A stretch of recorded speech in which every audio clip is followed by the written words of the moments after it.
Hello, all of you cute beans out there, and welcome to the stream.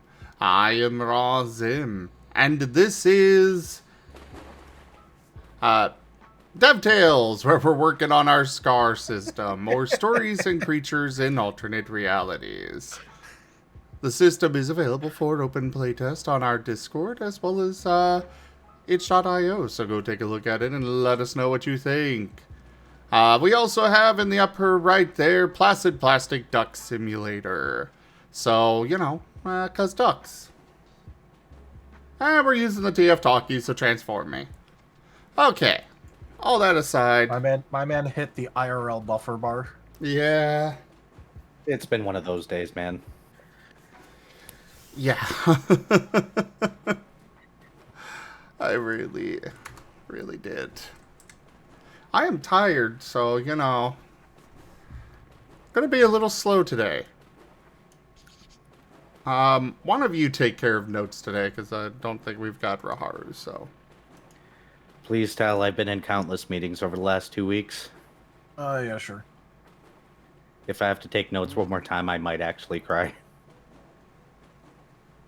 Haru said he was going to the gym a little bit ago, so he might not be back from the gym.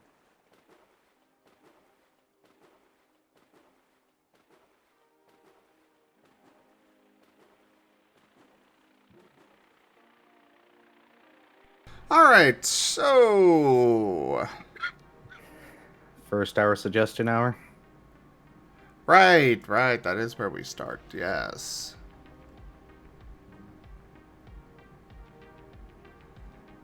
As soon as my brain processes where the... Oh god, this is gonna be torture. We could start talking math if that helps. Oh god. Do you want to actually kill me?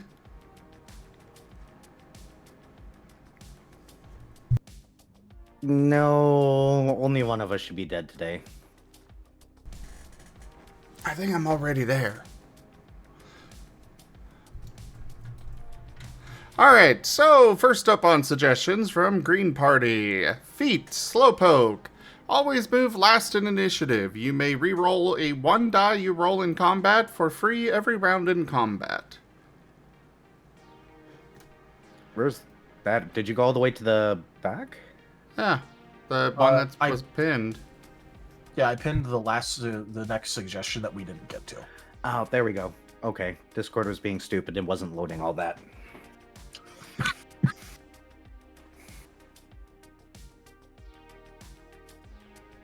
I say no to that. Especially with the Primeval Initiative and such. And 1 die for free every round is kind of a lot. Yeah.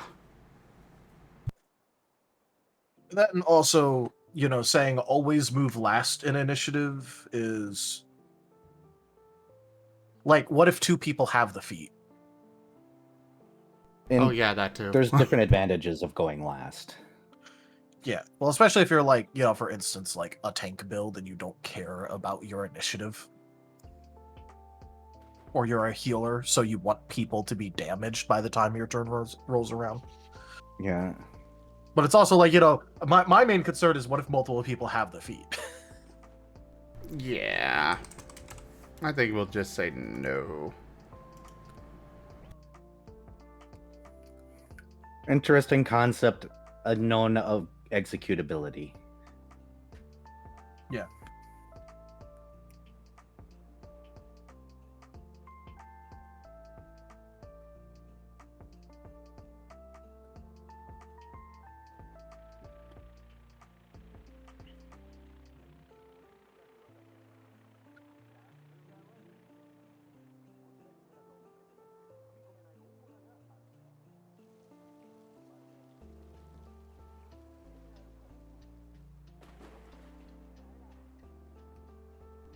Alright, so remove that.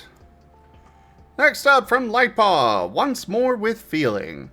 Once per encounter, you may spend 1 willpower to force an opponent to re-roll one roll with an extra dice in the pool.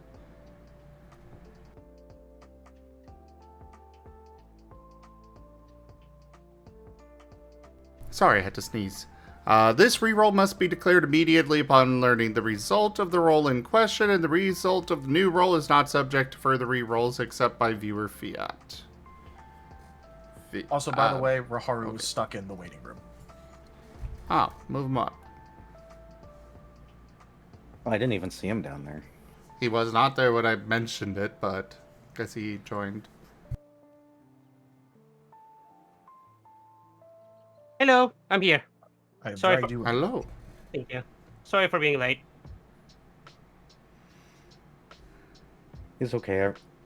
There was a lot of late today. Ah, Yeah, He's staring It's at a my very- workpiece with frustration. it's a very slow day. understandable.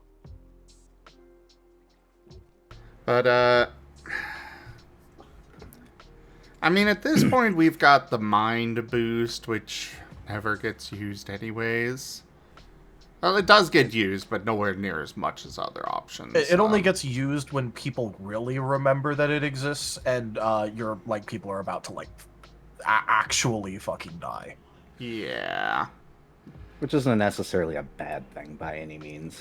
Yeah, I mean, I'm not.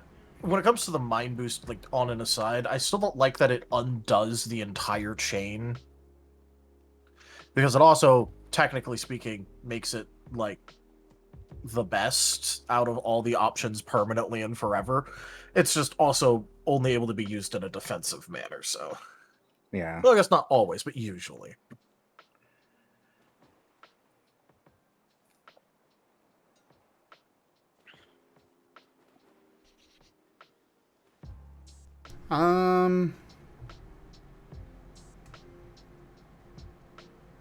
Yeah, this once more with feeling. I don't know. This one feels weird.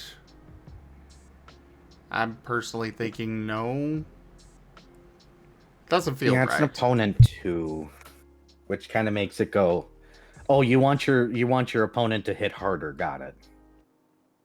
Well, I think the idea is they get an extra die, but you're hoping that they'll roll worse this time. The only real like big play that you can, I guess you could technically try and wait for your opponent to like vigor and then force them to re-roll, but Wouldn't then that they'd follow get standard rules of getting out of the back? well, yeah, Yeah. but like wait for them to vigor and see how like try and reduce the amount of nines they have or something. You know what I mean? Yeah. Nah, let's pass this one. Or pass on this one.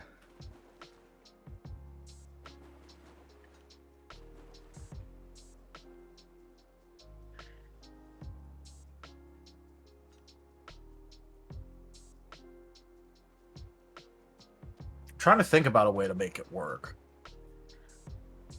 without it being like wonky. Well, before I go posting and deleting it, do we want to sit here and think about how to make it work?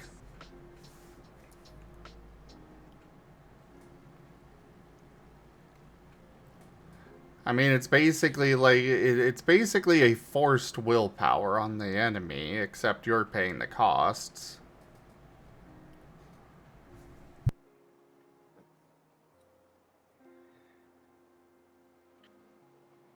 Looking at you, Tao. Yeah, I can't really think of anything that'll actually be healthy. No, it's a neat idea, but it's one of those weird balancing things. where Yeah. I'm not. I can see its use, but at the same time, it's. It just doesn't feel right. And that's okay. Half Honestly, of I this is could see about what something- feels good. Yeah. Honestly, I could see something like that for an ally as a feat, though.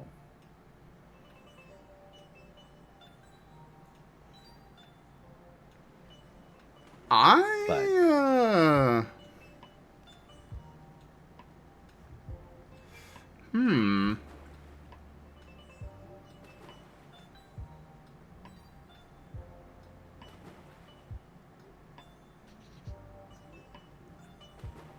So basically, you just give them a reroll if they're out of willpower? Yeah, and give them an additional dice. That's one of those cohesion cooperative type style things where it feels better. Yeah. Although it'll To really me. only have use if for basically tacking on like extra, because normally if you assist someone, you can already spend willpower on the roll, so it would be mostly useful for you know.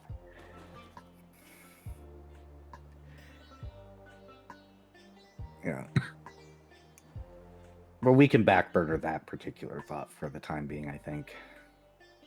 Well, if you want to actually consider it later, add it to the to-do list. Well, add it to the I feats can be. proposal thing with Oh, the, yeah, that. Yeah, that instead. Gotta find the spreadsheet. Feats. There we go. What was that? Oh, what was the name of that feat, by the way? Oh, too once late. more with feeling. Okay.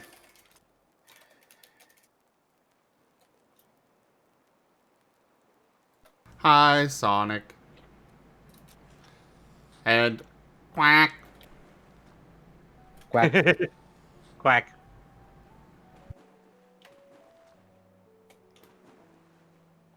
Once more with feeling. I feel like I heard that phrase somewhere before. Yeah, it's Oh, pretty it's a good. common one, yeah. Yeah.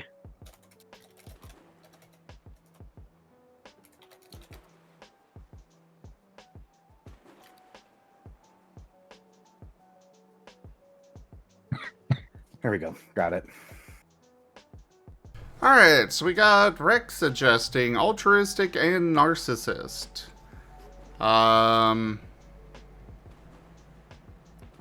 So altruistic, all heal rolls on others are double effective, -2 difficulty on power, although all rolls on self are double resistant. So I guess they're two sides of the same thing, but basically you can be better at healing others, but have a harder time healing yourself, or easier time healing yourself, but harder time healing others. I think I like the concept of that, but I think with that wording it might be too powerful. Yeah, It- but there was no, some responses to this. I had a response which was the plus or -2 because it auto caps out things.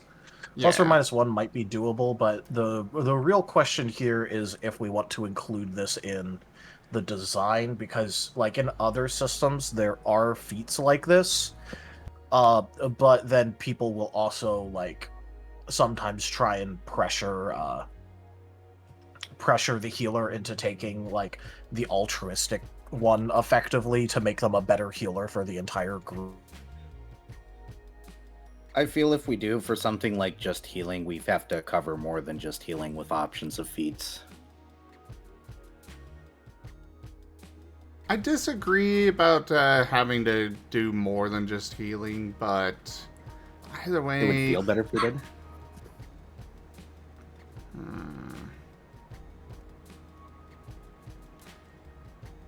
Even with the That tally- plus or -1, I'm still not certain about it. Hi, cat. Thank you. That hurt. Also, Tally, if you're saying something we can't hear you, you kind of trailed off in when you last spoke. Oh, I was saying that first of all, the plus or -1 is going to be a lot better than plus or -2 in terms of balance. But also, the other thing to keep in mind is that these sorts of things have existed in other tabletop systems, and not always. We'd have to be careful with the design, but sometimes it's worded in ways where basically it's the equivalency of if you're playing a healer and you don't take the altruistic one, you're kind of trolling. Because it's Yeah. a technical, like, best in slot effective, like, feat for the group, in quotes. Yeah, I can definitely see what you're saying there.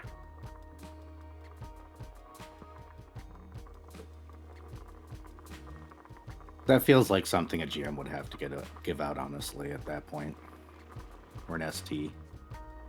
Yeah, and like, I definitely get the appeal of these, because like, for instance, like, I'd probably want to put the narcissist one on Shade because he can't heal other people as like one of the downsides of his thing anyway. But like, you know, like it's just also a thing where it's like I like the idea behind it, but this is one where like we'd have to slap a handle with care sticker on, I think. Yeah, and I'm not fond of the idea of, you know, the narcissist one. Definitely, I don't like. I'm not. We've been pushing the cooperation with this, and the narcissist one is specifically against that. It would be great to give to a boss enemy, though. Yeah, but to be fair, storytellers can just do that anyways. Yeah.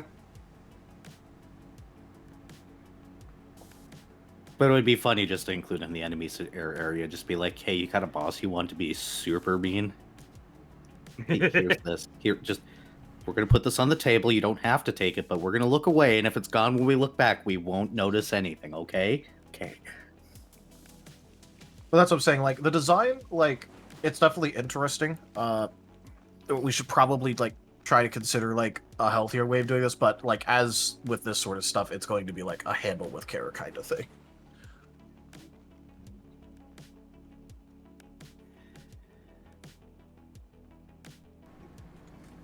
So do we could want to throw put in it on? Oh, sorry, go ahead. Do we want to put it on the worksheet or just say no or... We could always throw a prereq on there that Storyteller approval? storyteller granted. Which means that a party can't pressure a party member into taking it. It's something that this ST goes, you've been altruistic, here. So stick it in the story feat section. Yes.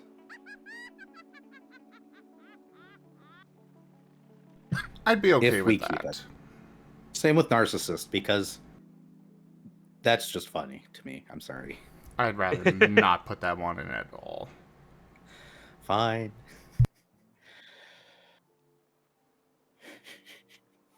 I'm sorry. I agree with Key on the oh boy selfish healer build. Ha. I mean, I have one of those, but that's just like based on like narrative restriction anyway. Yeah, that would be a story feat as well then at that point. To be fair, like with basically any feat, it's possible to like reverse it or alter it around with storyteller approval anyway. So, like, if people really want to grab like the reverse version and like you know the group's okay with it, they can already. So, I can also imagine a healer who heals everybody around them if they themselves get healer taking something like narcissistic. There's silly stuff. But I'm one of those players, so ignore me, please. All right. Well, we'll go ahead and add it to the the story category. Put it on the worksheet there, Era or Tao. Tal's already got it. Okay.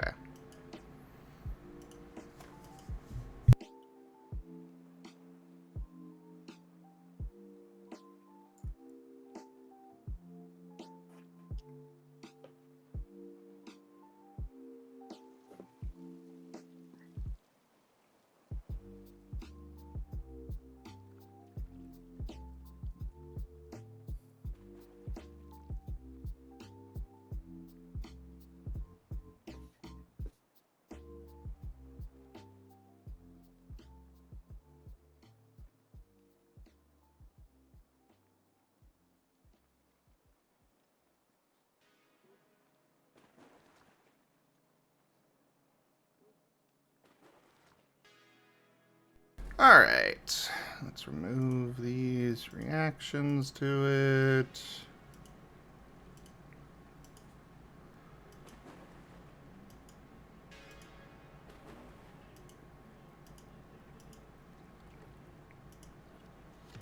More reactions to remove. / discussion, whatever. Yeah. Here we've got something from Raijin that I think is no longer applicable. On the subject of soul being very powerful because of its useful applicability for every character, body and mind could potentially offer dice that have similar options. So yeah, we already, Yeah, we touched on that before. yeah. We already adjust this.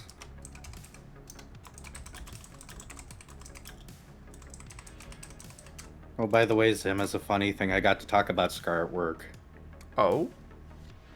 I was in a dev meeting and I was trying to word something very carefully to say that I hated it, and they're like, well, why don't you just act blunt? And I was like, because I'm not on stream working on a tabletop RPG where I can just look at somebody and call them stupid. Do you want me to call you stupid?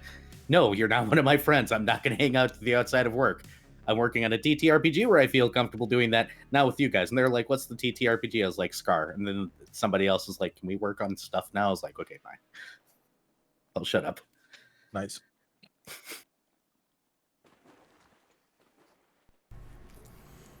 My Nice, devs are Brian. idiots. They're not going to touch it. Alright, from the Cursed Plush himself, Autotroph. During a long rest, you can absorb nutrients from your surrounding environment and have it count for your good meal. The successes of the good meal depend on your environment and how easily you were able to absorb the nutrients. Well, this definitely... So effectively... Go ahead. This definitely is a, an affinity feat, but... Yeah, it definitely sounds like a plant-based feed I or nature. Oh, yeah, nature. I could see the argument, though, of having it for multiple different affinities. So I'm not against it.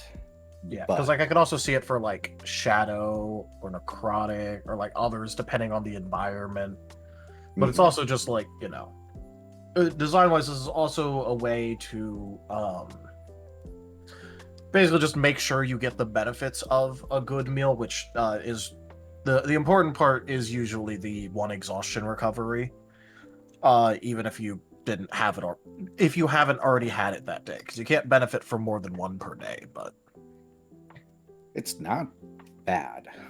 I will say that. yeah, no. I'm just saying, like, you know, in terms of actual like mechanical advantage, it's really about the just ensuring that you have a good meal no matter what.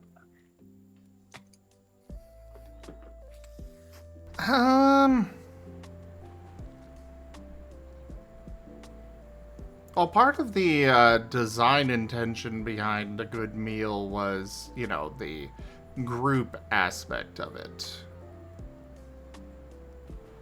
Like, you can get benefits from it, you know, otherwise, but, like it doesn't require the whole group, necessarily.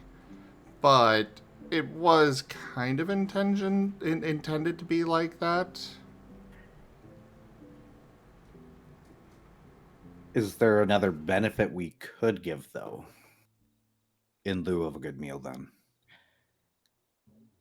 There's also the fact that I don't think that that's worth 25 XP.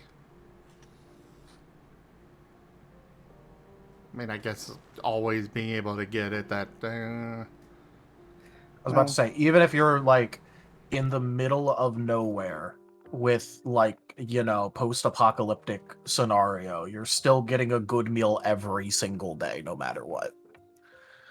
Yeah. Granted, you're not sleeping on something that somehow prevents you from getting it. Yeah, but I'm just pointing out, like, you know, Yeah. it's about the consistency. But like, you know, if you're in a more civilized setting, it's probably worth almost nothing.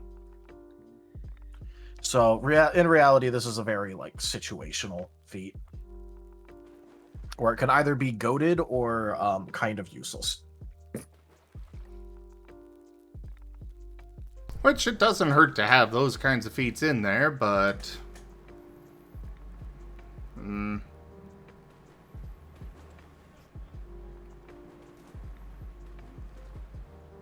And I get this weird feeling that certain players that play things like Bell Sprouts or Plant People would be like, well, can't I just root in place for the night and get a full grid meal? You laugh, but I've met those players. I know. Fair enough. Well, I'm just a plant. Do I really need to eat? Does the race that you chose say that you don't need to eat or sleep? Well, no, then you need to eat and sleep. Sorry. I think. Maybe?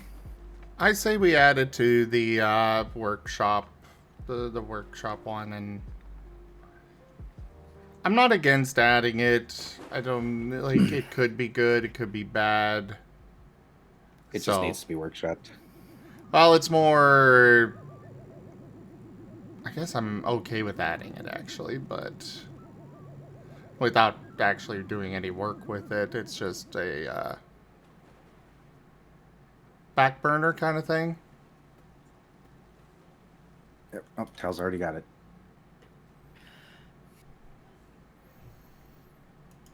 So, actually, instead of that, I guess it would actually go in through the notes for adding to a an update.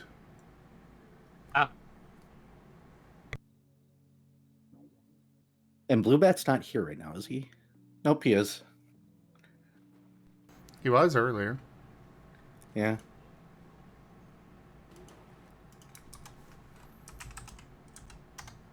I'm still putting it in the workshop area just because that's the place where we're supposed to put feats that are... Blue Bat, one of your feats is getting added. yeah. What's the feat? And It's now in discussed suggestions channel here on the Discord. Autograph. But yeah, even if we put it in the notes, I'm still going to add it to the feat proposal workshop feat section. Yeah, that's fair. Yep, I'll just do the thing where we color it green. Alright, from Kenku. So, in regards to the rolling a ton of dice issue, I had the thought of a smaller version of thing like Traveler, where one roll counts for several dice. Though, in my thought, one die counting as two, either straight up riskier or in some scalar way like below? I think what he's saying is figuring a method of condensing dice. For the individuals who don't like rolling lots of dice, which is a hard sentence for me to say.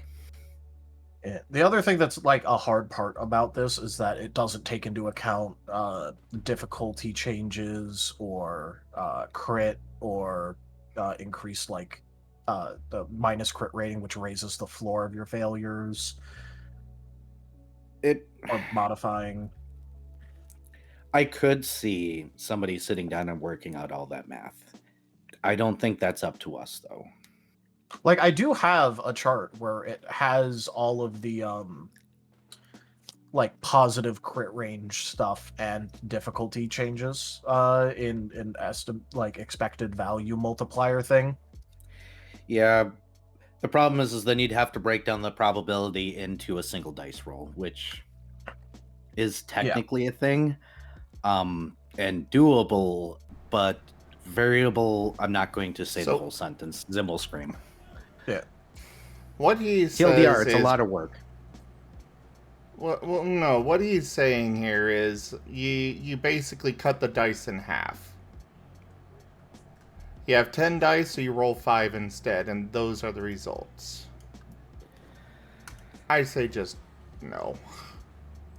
Let's just keep with the large amounts of dice. More click-clacks are fun. Yeah, if an ST chooses to do something like that, let's let them. But I'm not going to put in a ruling for that because even though I see what he's saying, it's technically not mathematically correct to that. I'm not going to say more. I'm going to stop now.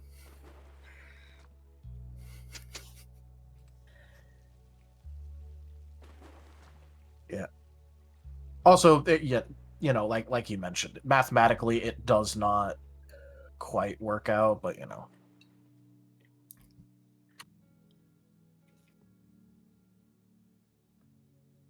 There's a way to work it out. It's not worth doing.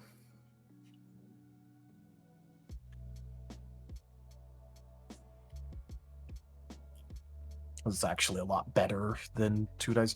Like, I think it's 4 technically.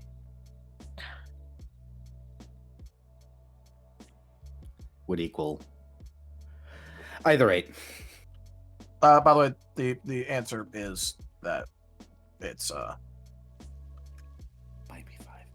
equal to about 2 and change if I divide by. Each dice equals 0.33% chance of success or something like that, if I remember your math right. So 0.44. okay, so it might be 3 then. It's somewhere between. It doesn't matter It's between 2 and 3, yeah. because you also have to. We get closer Probably. just by saying, for standard difficulty stuff, just by saying divide your dice pool by 2 is technically closer than this. Either 8. So, anyways, I'm trying not to go in the mathematics of it all because Zim will scream, and I don't want to make him scream tonight.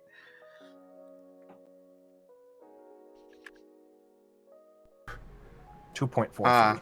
okay, and that's Raijin discussing that. That's a creature. Yeah, the answer was 2.43 dice. Okay! No! Stop! Hammer More time. Creature. Alright. Suggestion. An ability for, from Key. An ability for natural defense that lets you exchange fatigue, I assume he means exhaustion, to restore natural defense durability. Working name, caloric expenditure. Potentially follow-up feat that adjusts the ratio of fatigue to durability to be more favorable. I actually don't mind that idea.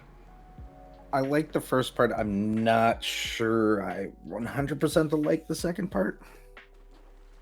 Yeah, I don't think I want to do a feat for that. Maybe an upgrade under the primeval feature, but...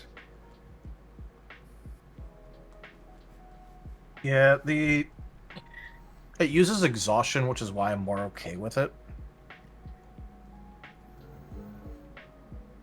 We would probably put in a restriction that exhaustion cannot be recovered with your next full rest. That'll get messy. True. So I guess we don't have to put that in. I would make sure Besides- that the exhaustion penalty is like only 2. Well, go ahead. Sorry, I cut you off. I was just going to say, honestly, putting more ways into the system for people to gain exhaustion is a good idea anyway. Yeah. I say as my characters habitually get very exhausted usually. Because your characters basically slam energy drinks all day and then go, boy, I'm tired, and then stay awake. Just like real life. To be fair, they do just like real life, and they do it doing useful things. Tal, I'm going to duct tape you to your bed. That won't work. Yeah, well, if I remove all energy drinks as well from your room. Besides, I don't even slam energy drinks. I just constantly intake like tea and coffee and stuff. Energy drinks are for when I really want to stay up. I can't say anything at his age. I would drink coffee nonstop, so I guess I should shut my face hole. But yeah, I like the first part. I'm not too fond of the second part. You're referring Unless to it the is- feat. Yeah, the suggestion. Yeah. Depending on how the numbers work out, maybe, but I feel that's going to be a hard thing to balance. Malal will make coffee out of you.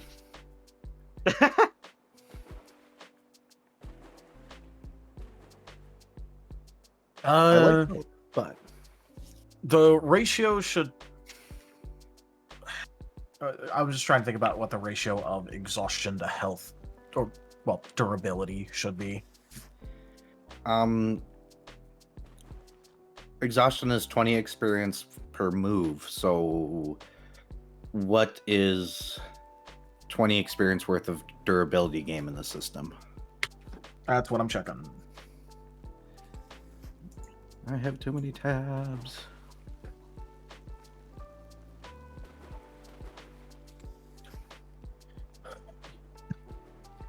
I used to drink coffee like nonstop all day, every day, and then I turned like 35 and my body was like, by the way, you already have trouble sleeping, right? What if I told you that caffeine suddenly works on you again?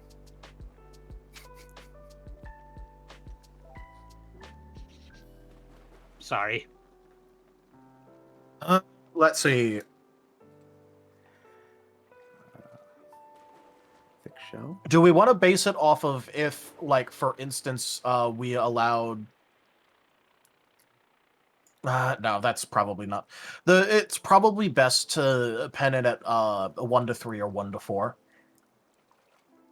I was going to say 3 as a suggestion looking at everything. Yeah, 3 is it's just a good between 1 number. to 3. Like, mathematically, it's between 3 and 4, but... I was thinking it could be 1 to 2, but the 2 will be multiplied by the tier. So, light armor you get 2, medium armor you get 4, and then heavy armor you get 6. So, weight class, not tier. Yeah, weight class. Sorry. Or we can do tiers. Well, it'd be in weight class because this would be natural defenses, so a physical ability. I think a funner way of making it scale might be to make it so that way they're allowed to do a roll for it. If they just, like, have to make, like, an integrity roll or something. Or... I'm not against that, actually. That way it scales as the character grows in power automatically, and people can gear their character towards being able to do that by, like, let's say, picking up an integrity specialty for it. Hey, Cosmo. Hey, Cosmo. Yeah, I'm really not against that. So they get to, as a standard action, spend 1 exhaustion to roll integrity and restore that much durability. Yeah. We can make it into a full skill roll if you want, or we can just keep it like integrity. I would say just integrity. Well, when I say integrity, I'm thinking, attribute, expertise, integrity. Okay. We should probably have it scale off of, like, vigor or something, though. Yeah, let's do vigor. Vigor. Okay. That way it's a secondary. Vigor, expertise, integrity. Sounds good. I'm okay with that. It also makes the most sense for it to be vigor anyway, but...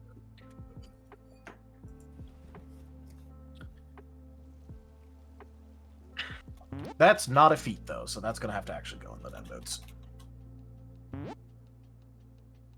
Okay, what do you want added there? We're going to be putting in an upgrade for natural defenses. And it is going to allow people to make a vigor plus expertise plus integrity roll as a standard action costing 1 exhaustion, and they'll restore that much durability to their natural armor.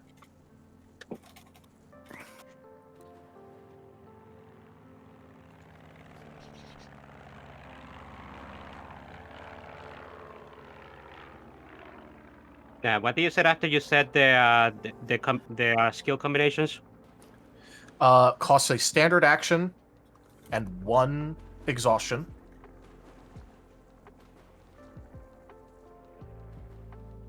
And the skill roll is how much durability they restore. And it'll be called caloric expenditure. I like that name. Or I guess caloric expenditure, but either Caloric way. expenditure, yeah.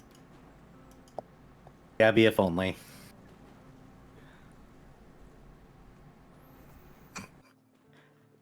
Just the back of the shirt, me and Tal looking tired, drinking coffee, doing math. The entire back of it is literally just, like, mixed dragon tail.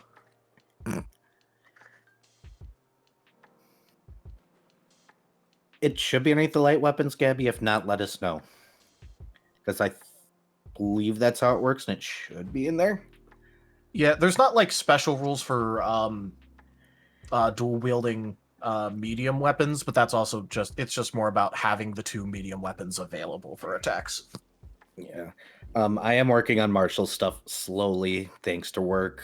Hopefully, I am planning on having some things like that. So I can put in a I can put in a note about that. Rahara, go ahead and add in the notes for me to explain the rules for dual wielding medium weapons more. But to answer the question, it would work the same way as having, as you know, multi-attacking with. It follows the multi-attack rules. All dual wielding follows that.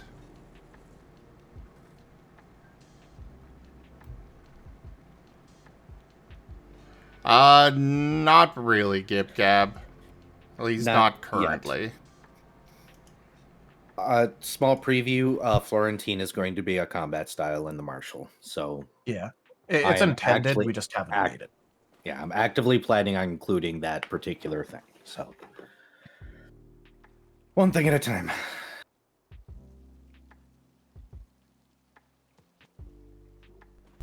All right. Also, for caloric expenditure, how much XP do we want that to cost? 20? Considering the cost on it, I don't know if it should be that high. I was thinking closer to like 12, maybe. It does cost a exhaustion to use.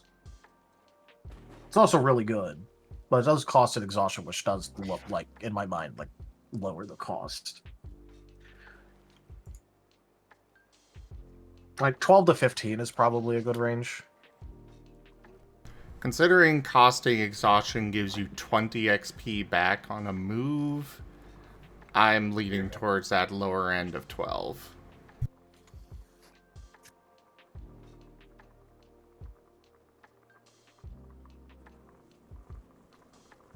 Well, no objections, so I guess we'll lock that in. Sotel? Yes. Alright, another one from Key. Primeval Initiative Ability Suggestion. After you, give a portion of your initiative to an ally within range as a quick action. Example, give 10 initiative to an ally. I'm not really against that. No, I'm just trying to think about... Like... I'm just thinking about, like, in situations that this would be useful. There are, like, a good few situations where it would be useful. It's just also, again, this is one of the ones where, like, the more teamwork you actually have, like, I guess cohesion you have with your team, the better it is.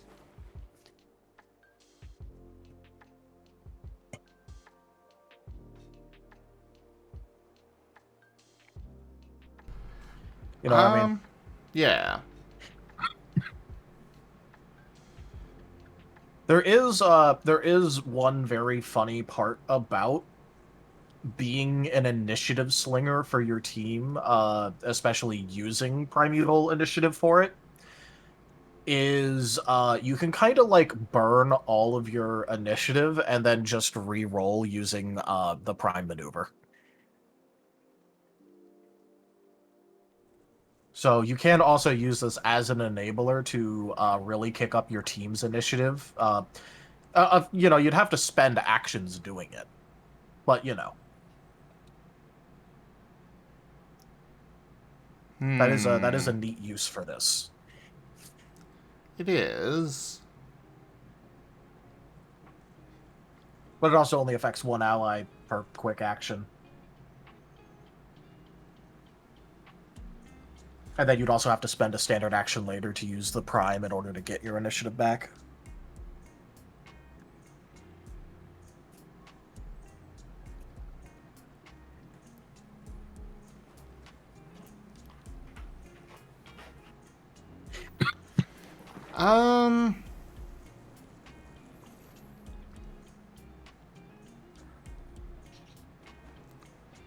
I personally lean towards making this a standard action.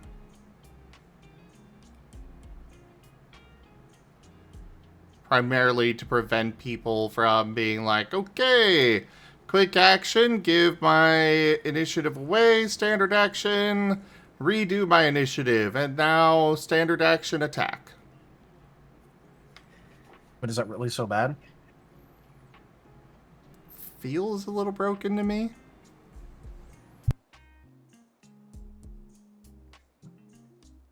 I mean, the prime maneuver itself is a standard action increase initiative by 10 or reroll. So, like,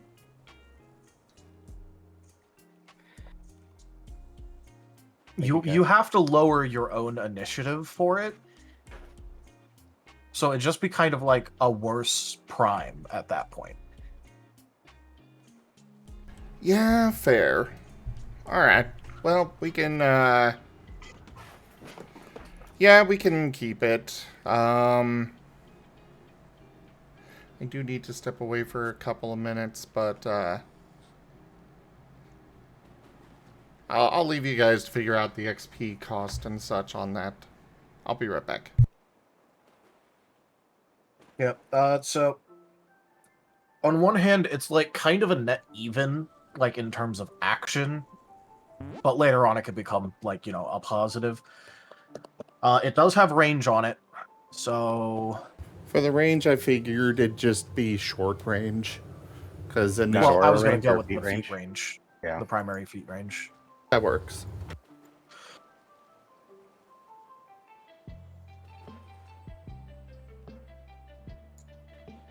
Because like whenever something doesn't have discrete range upgrades, it's probably either short or primary. And Yeah. but so I'm thinking, because you know they're about equal, short and primary range are. So either way, probably around 10 XP for that alone. Around, and then like another 5-ish maybe for the actual effect. So like 15. I'd be fine with that. This one's weird because it's that initiative thing again. So it's like It's initiative stuff, yeah, but it is also like, you know, obviously it's rather nice that you could, for example, like spend your first turn getting your allies' initiatives up a lot, and then like, you know, getting your initiative back. But you are spending your turn doing that. yeah. It could also be good for those that want to be in the back of the line anyways, to just be like, well, I got this really high initiative. Now I'm in back. That's what I wanted anyways. 15 is fine for now. I think we really need somebody to take the primeval feature at some point in one of the tests. Oh, I have it on multiple characters, actually. Oh, that doesn't surprise me at all. I actually literally used Primeval Initiative last fucking night to beat a boss. Did you? I wasn't there. Yeah, basically we were doing like sparring against like a really high level NPC where we were going by certain rules, which was like, you know, non-lethal damage only, and if you were to like have taken a wound or get winded, you're, you know, out of there. You have to drop out of the spar. Just before the start of a new round and it being her turn again, my character used the cutting in feature to throw a quick action attack at her and knocked her out. Yeah. Nice. Right. Yeah, we can put it at 15 for now. All right. Do you got that then, Raharu? Yeah, cost 15. Yep. Cool. This is a feat, right? Or was it something else? It's a primeval feature. Oh, my For feat, okay. Primeval Initiative. For Primeval Initiative. Okay, let me change that. Yep. God, I'm glad somebody else is taking notes. Just as a preview, I've been in 3 to 5 meetings a day for the last 2 weeks getting tasks dumped on. And named the primary note taker for all of them. It's a weird situation when people call you and add you to a meeting to ask you to do something and you have to take the notes asking to be done something when it's just like, why couldn't you just assign me the task?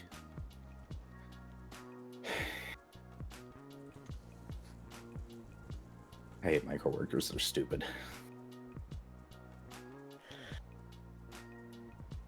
Oh, fun QA story. Got a call, directly asked to do this task, got in a call with a bunch of my coworkers sitting there taking notes, having to do this because I was directly asked to do it. And I was like, okay, so we're going to perform this test. And one of my coworkers went, why the hell are we doing this? It's moot. I was like, because we were asked to, and because there's an issue.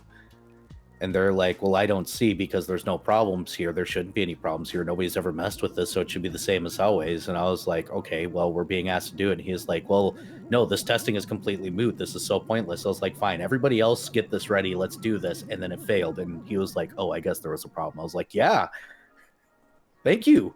Thank you for realizing that's your job in QA. Well, now. God, I hate my coworkers right now.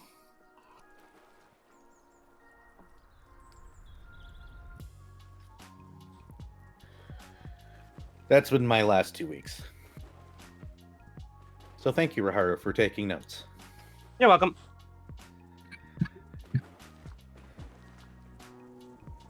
Pleasure to help.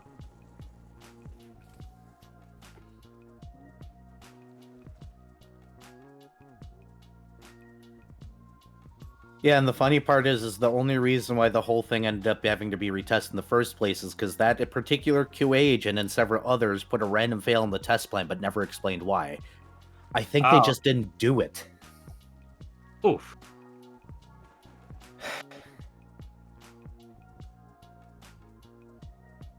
Not my circus, not my monkeys, at least for not much longer.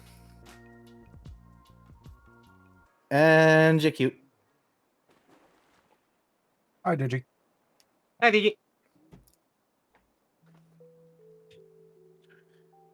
That got a capital weh.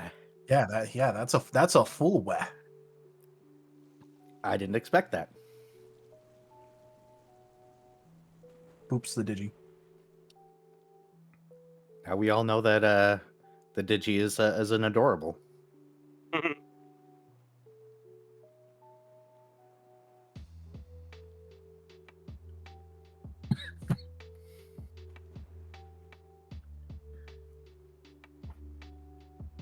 I mean, he's on the council, so dragons are allowed to be cute. Yeah, I mean, like Arzi exists. Come on. The hamburger. The absolute hamburger that Arzi is.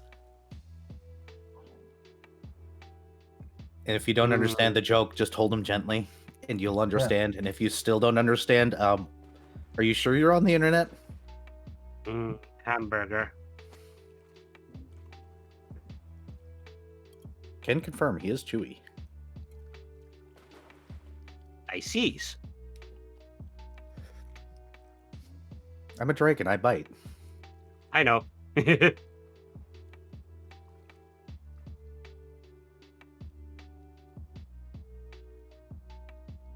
Yep. Well, because we figured out that one, we might as well look at the next thing and sure. discuss it until Zim gets back.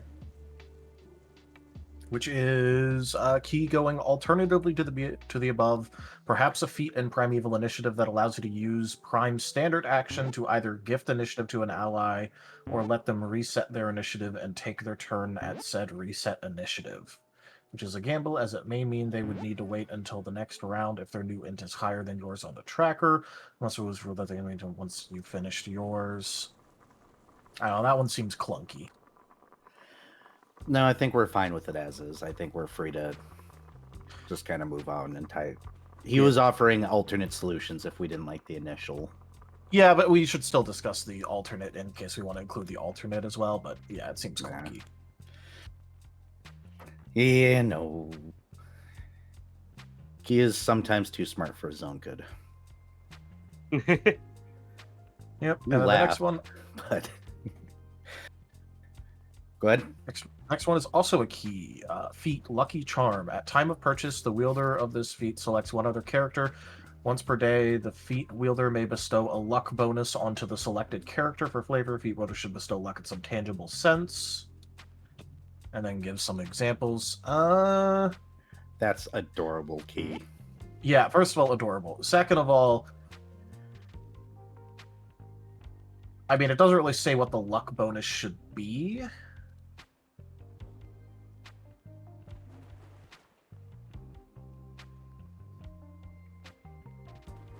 That and the fact that they can't ever, like, change it. Well, I guess they can, but they need to, like, refund the feat and repurchase it every night.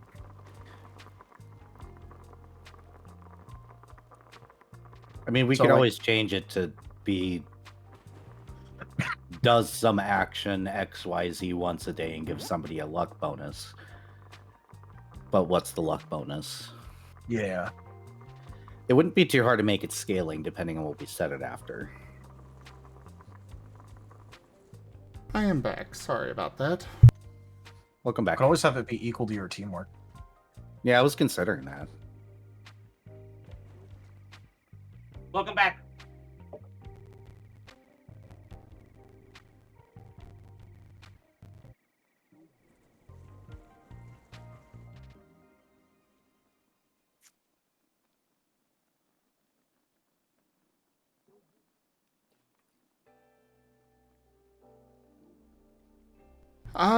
So, like, half feet limit, times per day, give up to your teamwork and a luck bonus to the selected character. I You think, I'd change be, selected character during a long rest. I think I'd be fine with that personally. That's just...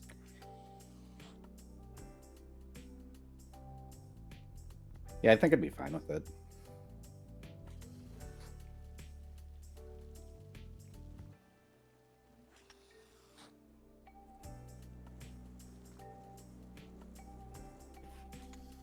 Yeah, for now that sounds good. And I'm extremely amused at some character making sure it's a really weird situation. True. Any notes to take in that regard? I think Tal's adding into the feat proposal right now. Yep, Okay. Yep. the feat workshop. Okay. I'll just note that they're being added.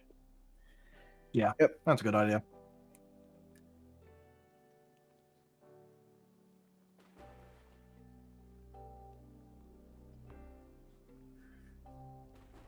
Alrighty, let me go ahead and send that off.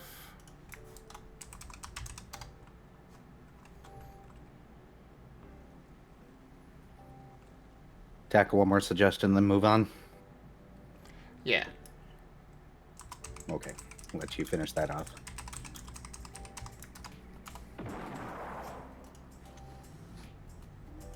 So I wanted it being half feet limit, by the way. Yeah, I think so.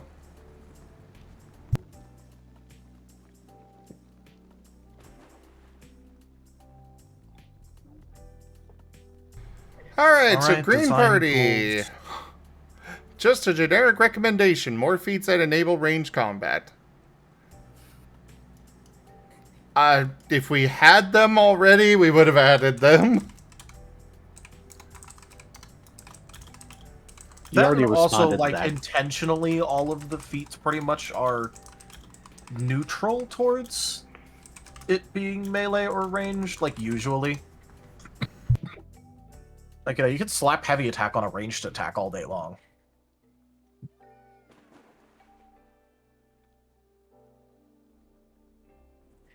By the way, in the design goals for Lucky Charm, I made sure to write key cute. Good. That is Very good. necessary for the feat, obviously. Yes. When I imagine heavy attack with a ranged weapon, I imagine those great bows from Dark Souls. No. Look, all you do is, for a heavy attack with a ranged weapon, you just say bitches love cannons. And then you shoot it. Oh, so the cannon from Bloodborne. Got it. Is the cannon blue? Wait, no, Becky likes yellow.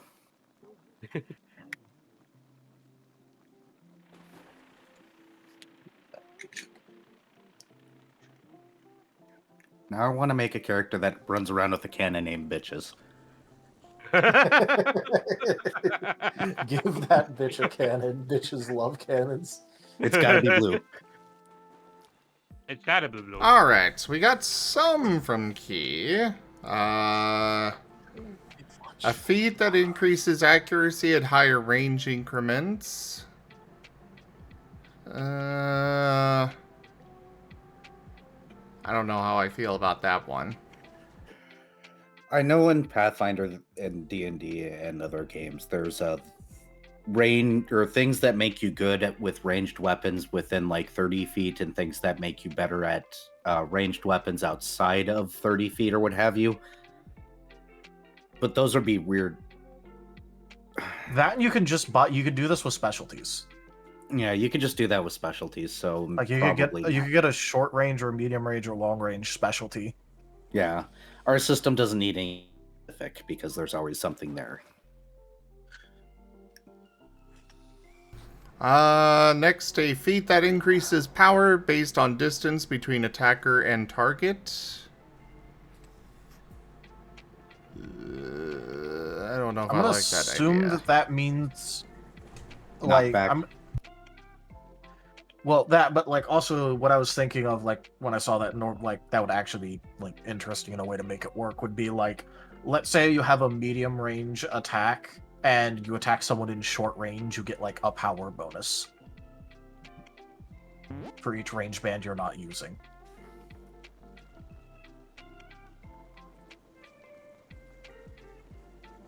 That doesn't sound terrible, actually. Yeah, that actually Yeah, looks because like we don't really have like the equivalency of like point blank shot in this.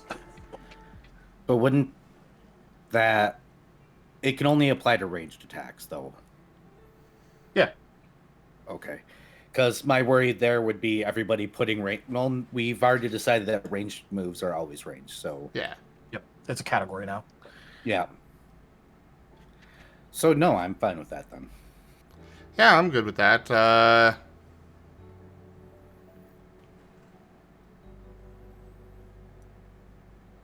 Like I have no legitimately, idea even what if to it's call like it, but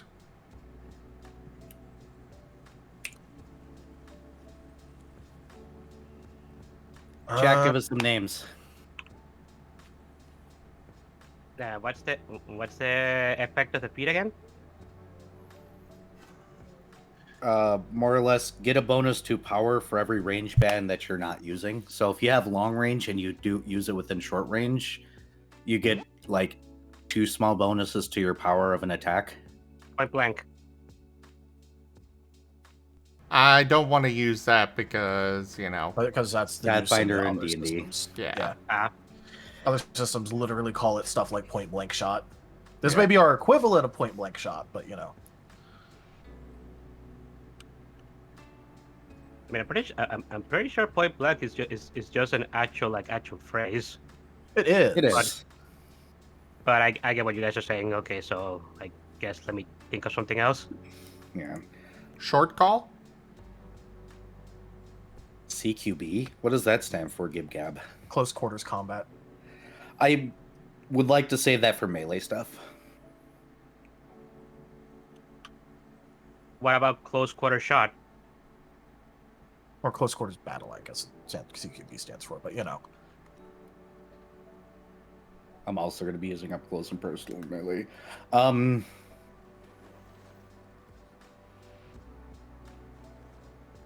Oh, I guess what about close shot? Close shot.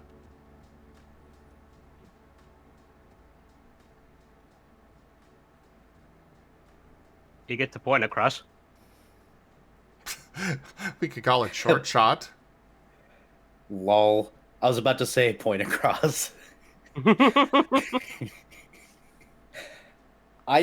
We can do short shot for now.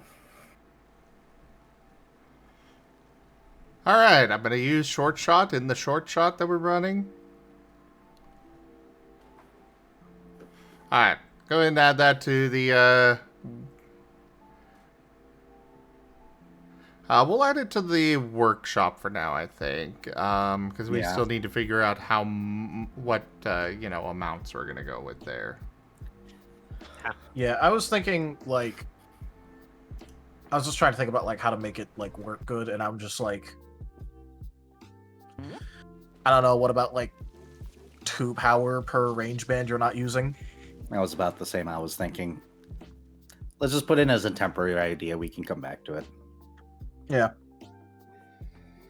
Because 2 feels right.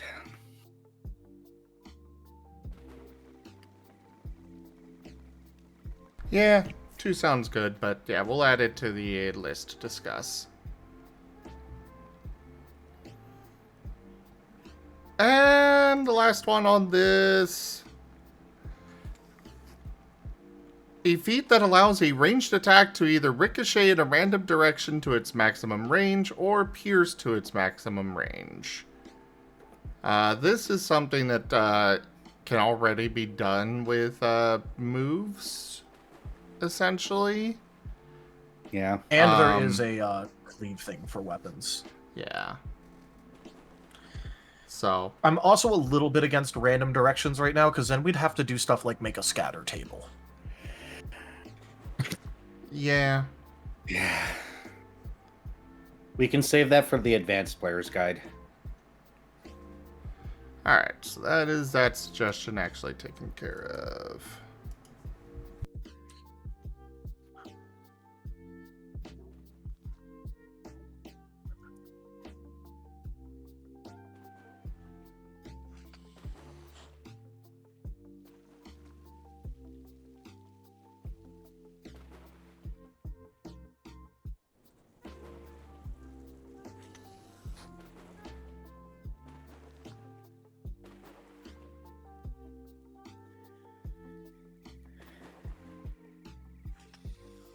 Close proximity shot?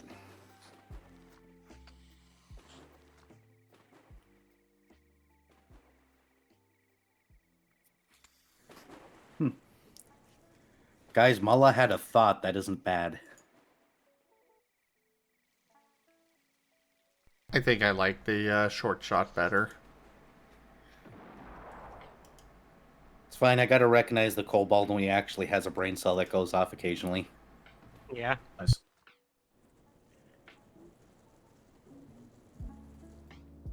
Alright.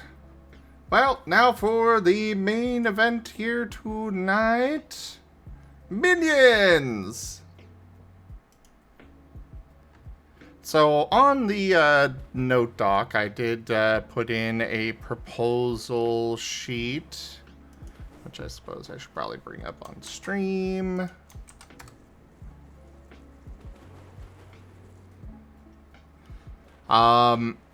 These are kind of things that I just tossed out there as a baseline proposal, and to get some numbers down and see what you guys think of them. But I came up with a few different options. Tank, healer, physical. So all minions are going to be the same at tier 1. Just to, I figure, keep it simple for the starting players. If they somehow have minions, you know, they just have one baseline. But then they divide up at tier 2. And you've got tank, healer, physical melee, ethereal melee, physical ranged, and ethereal ranged. The ranged and melee each have the same stats. It's just whether they do physical attacks or ethereal attacks. My idea for enhanced and trained minions is that they can be given an additional action or buff to replace the feat choices that we originally had given them. Because, you know, we left it as this is intended for weapon or armor proficiency, but maybe they don't want to take that, and I feel like this might keep it simpler. At least slightly. But some ideas with that, I had, you know, you could pick that this minion has a damage over time attack, medium range, long range, fury attack, etc. Or they can get a weapon to add plus 1 accuracy, +1 power per tier or armor, etc. And so this focuses very much on the combat aspect. Are we also going to include a generic one for the player that's just give me a generic dude? Or crafters? A skillsy person? Or a skillsy minion? I'm uncertain if we want to do that. I feel we could. I'm not against it. One that just does not do anything in combat but can help with various tasks. And those ones we could just call specialized, and they get a choice of, I'd say, 3 skills. And just call him like a specialist minion. Yeah. The only reason why I bring it up is because Furry will absolutely probably grab minions that will help them with things. And I say a generic one because some people are just layering, just give me the generic thing. The other thing that I'm noticing that we don't have is one that is a support but isn't a healer, so like stat buffs and the like. So for that, I was thinking that those would fall under the enhanced and trained. So that would be where you would get the like buffs. They wouldn't necessarily be dedicated, but if you get a trained one, you could have a tank that also buffs, or a healer that also buffs, etc. All right.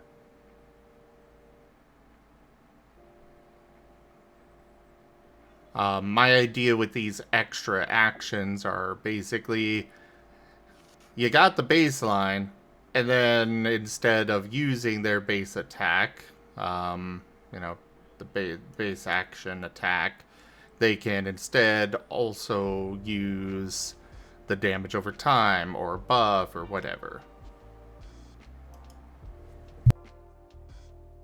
And I'm assuming the numbers below and untrained and whatnot are multiplicative of tier, correct? Yeah. Yes. It does say that. Number proposals are shown as tier 1 for the sake of showing what number is multiplied by the tier. Decimals are rounded as normal after multiplication. Yep. Just double checking. Because we've started to use the X, and I didn't see the X, and I was like, I see it written up there, but...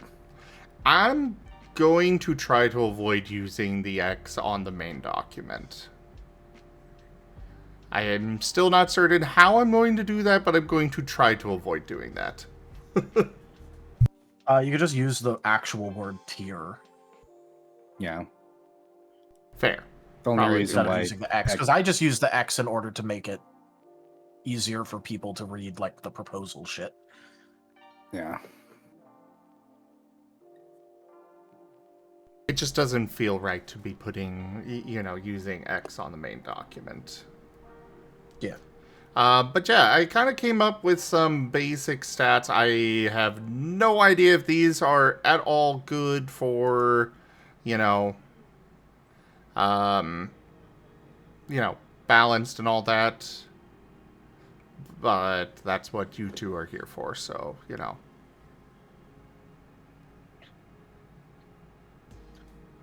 I'd have to see.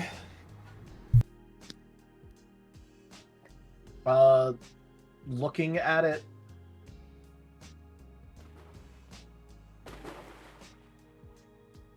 I want a spreadsheet.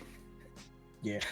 Like, just looking at it right now and, like, napkin mathing it, I think it'll mostly be fine.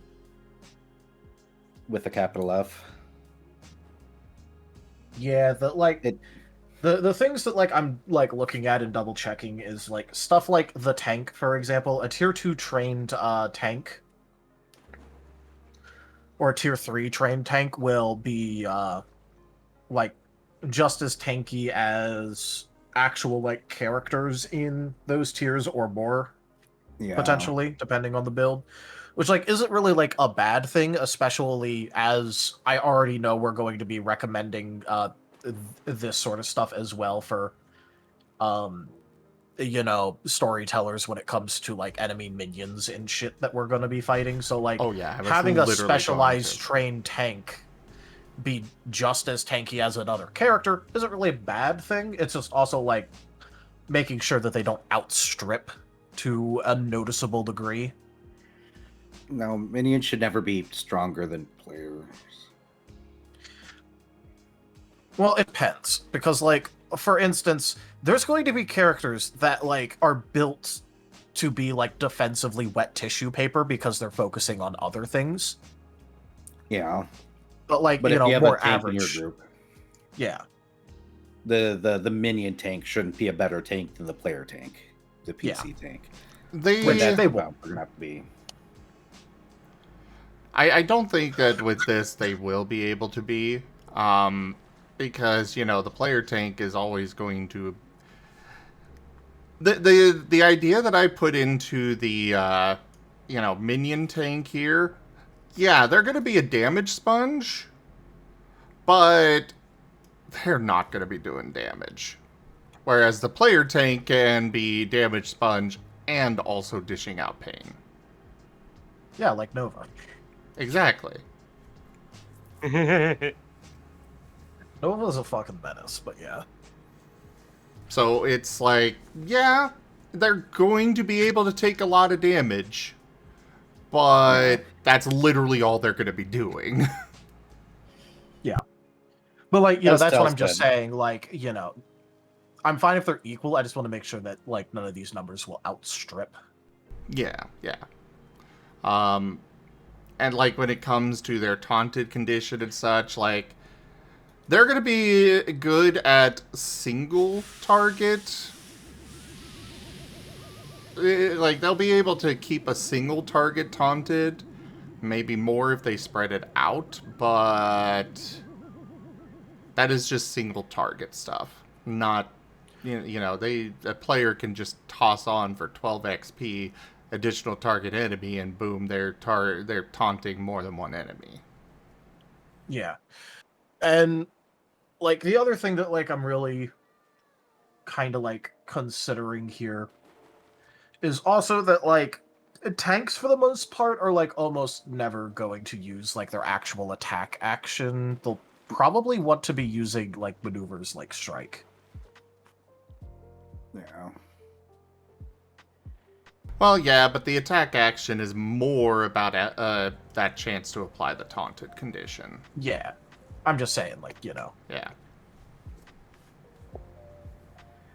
For these, As Tell I said, was napkin math. That's fine, but for these I was thinking that they would not be able to use the strike maneuver, though. I feel like them being able to, or at least not the strike maneuver with the 2 times hit stun. Because while I feel like that would get a little broken way too fast, especially if you're running around with a bunch of minions. I'm fine with, a companion being able to do that, but an actual, or just a minion, I don't think they should be able to apply that much hit stun. I mean, like, on the other hand, like, group tactics, Strike Fest is literally one of the balance points for lower level things trying to defeat something that's higher level.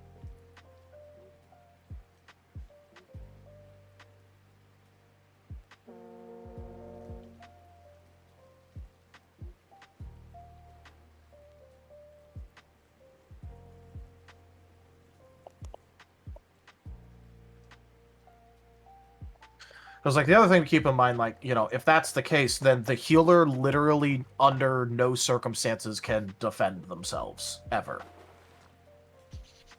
They're literally incapable of fighting anything at all by themselves. If they can't use Strike. That was something that I put in there by design. Because they... I mean, I guess we can. I just feel that they shouldn't be able to. But, like, I kind of intended for the healer to not be able to attack. They they are still a creature. They should at least be able to throw a punch, even if they aren't good at it. By rules, they literally can't even attempt to punch something. We could add a 1/1, 1 accuracy, 1 power attack.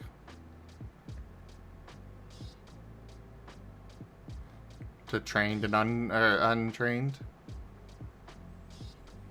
But also, like with the trained one, well, you can give them a dot attack.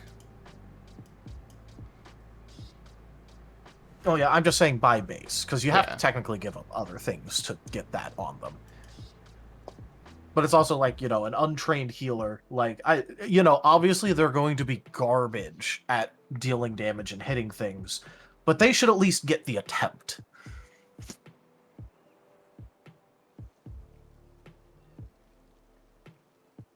The I'm a healer but meme. Yeah, but like I just want to make sure that we aren't throwing out minions out there where technically speaking someone could walk up to them with a toothpick and they can't fight back.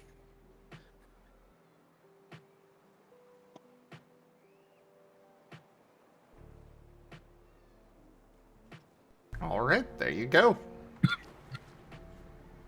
All right. So long as all of them at least have the offensive option, we'll also have to add into the minion rules that they have access to. I mean, the best way of putting it is probably defensive. Well, no, because then there's also movement and other things like that.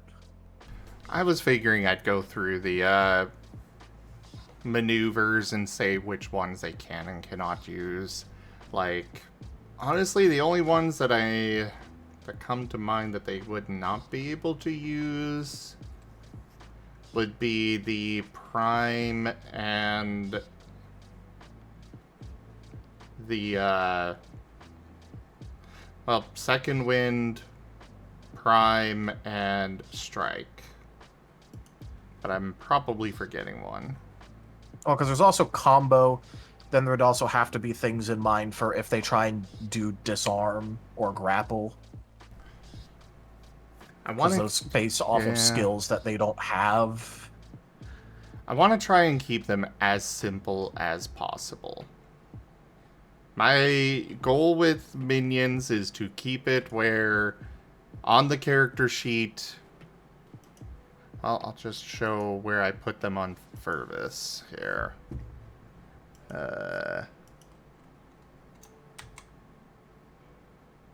I was going to put out an update to the character sheet to include all our new shit once we have Might ready, because I don't want to put in. Well, yeah, but my own magic. Update for Might.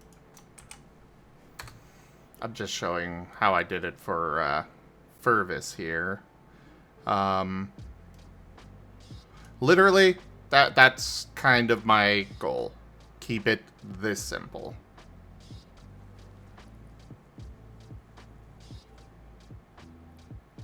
Right, 2, HQ. Maybe 3 lines, and that's it.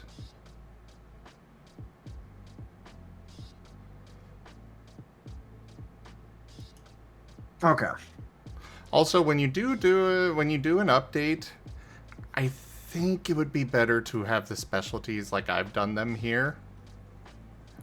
Because I've kind of noticed that scrolling down the list of 16 plus, or however many skills we have, trying to find, okay, what specialties do I have?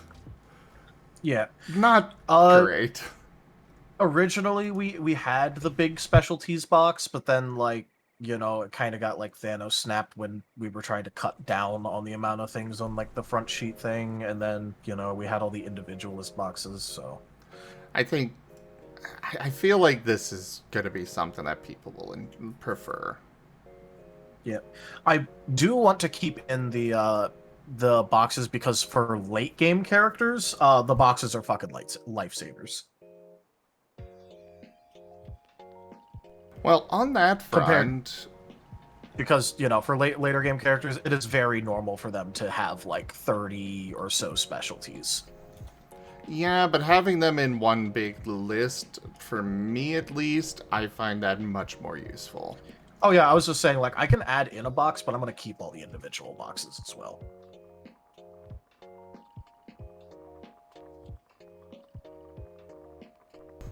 I mean, unless there's a problem having the individual boxes, like, underneath everything. Only the complaints about there being too much on the sheet, as is. That is the only problem. Otherwise, I think that would be fine. Personally, I don't care about there being extra stuff on the sheet. It's like, okay, so what? It's like, you don't use it, you don't use it, whatever.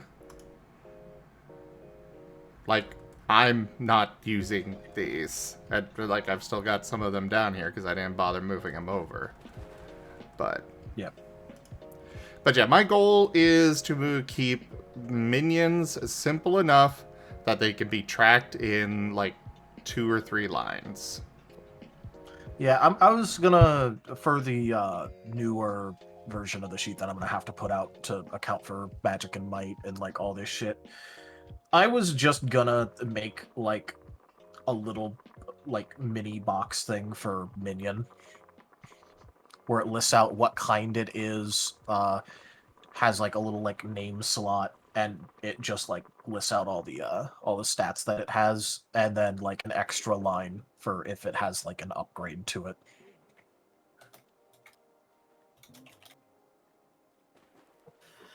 That's fair. But either way, yeah. These numbers are looking good to you guys then? Yeah. For the time being, yes. Yeah, like I'm gonna have to like roll stuff and like check my math stuff for it, but that'll have to happen later. I'll make a spreadsheet when I have brain to spreadsheet not work. Yes. Okay. If you guys could do that and let me know your thoughts before the end of the month so I can, because I would like to put this in the next update. Yeah. Ooh. Yeah. I absolutely can't. I was just more saying that, like, I haven't seen it before, so I haven't ran any numbers, so I can't, like, comment fully on the numbers. Yes, yes, yes, yes, yes, yes, yes, yes, yes. This is great day. Well, what? What's up? Whiskers is joining. Woo! Ah, Oh, nice. Whiskers nice. dude.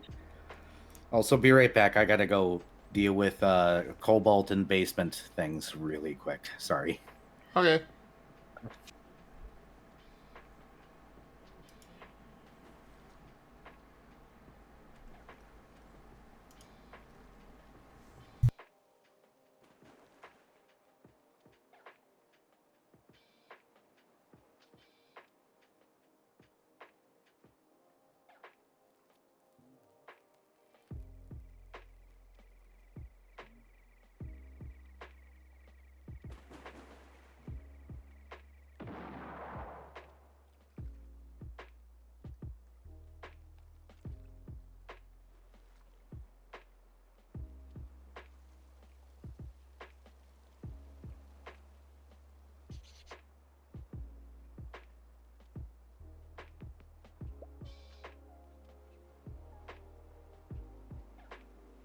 I'm gonna turn on my gridiron and get really fucking mad.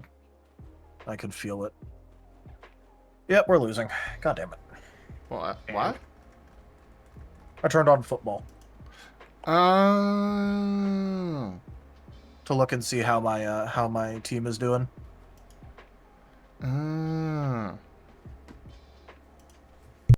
Granted, it's still the first quarter, so like it doesn't matter, but oh yeah, by the way, fun fact for people who don't know, American football is called gridiron football, as opposed to association football for soccer and rugby football for rugby. Cool. They're all called football.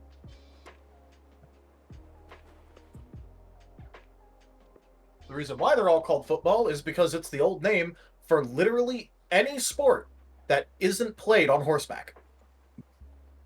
And it's played on foot. Lamau.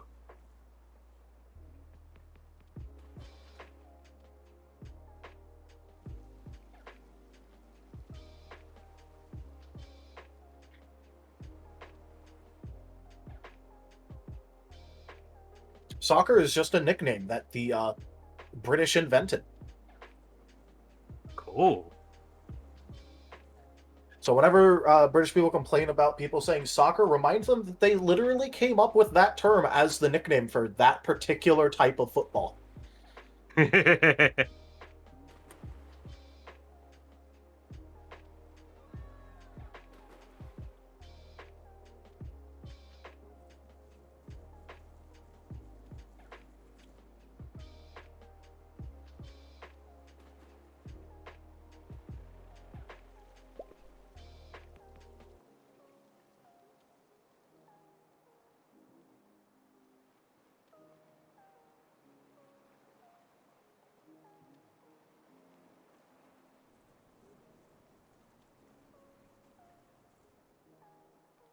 Sorry about that.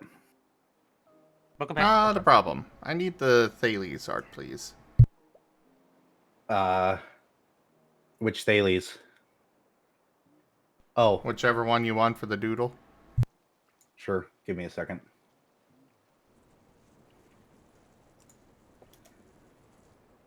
Cobalt has had a few drinks. Cobalt drunk order McDonald's. Also, snuggles the Eevee. You'll be a lot warmer.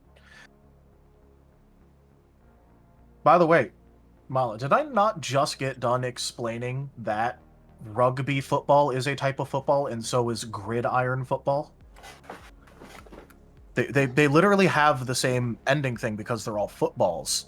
The same as association football.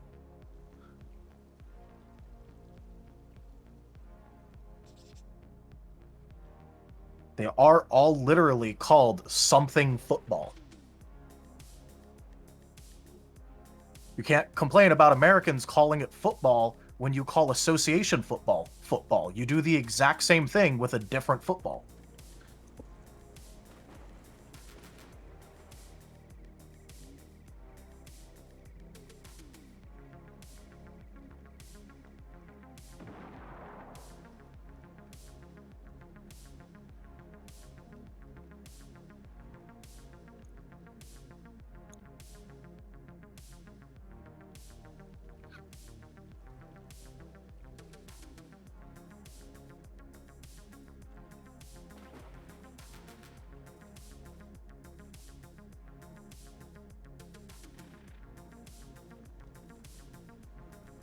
Apparently Whiskers is having some weirdness with something.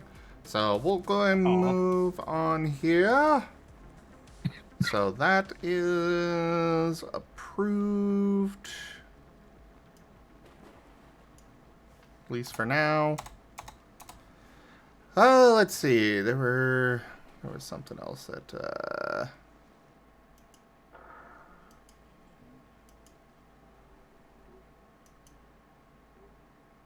natural defense trait expansion.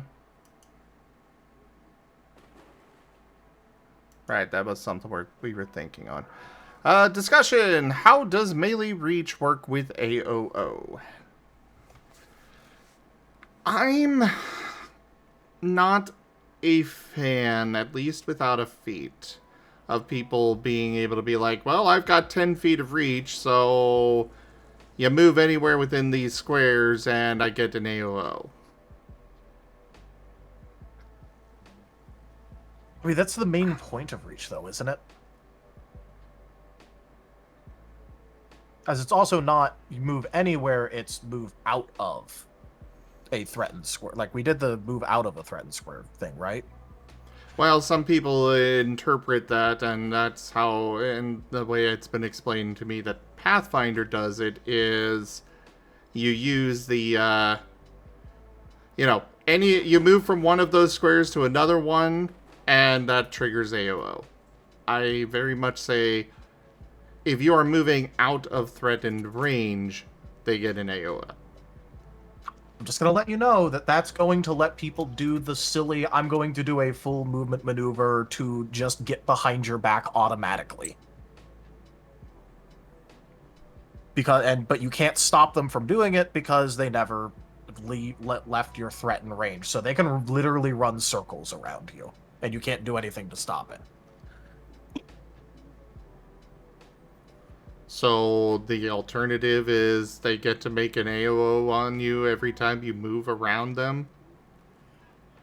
Typically in Pathfinder and other similar style D20 games, it's if you move more than 5 feet.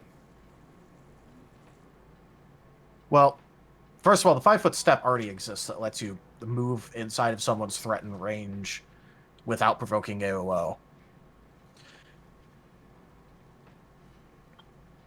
There's also the disengage action that we allowed that lets you move without provoking AOO. And there's various abilities that let you move without provoking AOO depending on, like, you know, this or that exact thing. So we have a bunch of ways to not provoke AOO.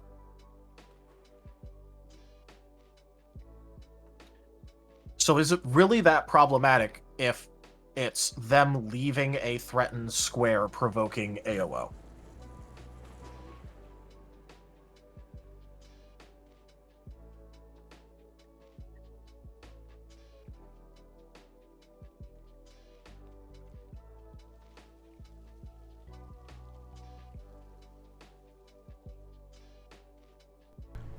I've got issues with that, but I suppose if you guys want to can keep it, we can, but I'm not fond of that.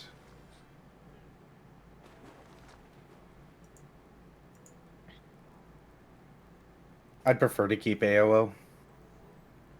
Personally. Well, I'm also very used to it. Which version there? Because I'm not saying to get rid of AOO. I'm saying I don't think that, you know, they move from one square to another in your 10-foot reach range, you get an attack of opportunity. It's a tactics thing. Well, I can...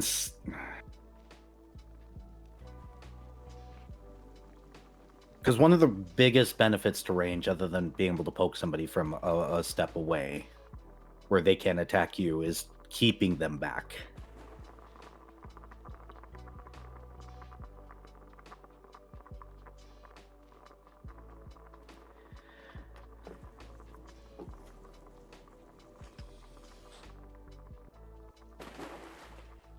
If we do swap it to the other version, we need to lower the cost of reach.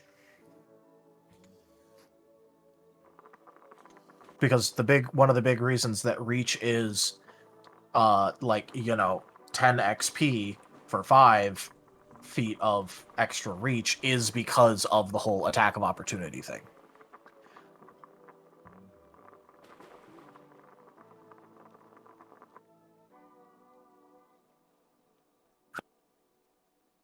I'm also just personally not very fond of the idea that because I never left your threatened range, I can do whatever kind of movement I want inside of that. And also, not leaving threatened range gets very awkward when, for instance, you have a reach move and a non-reach move, because then they'll be provoking reach attack of opportunity from your normal move, but not your reach move. So you could still attack of opportunity them if they step from 5 foot to 10 feet away as a part of a maneuver, but you can't do it if they're stepping from 10 to, like, if they have to run a circle around you.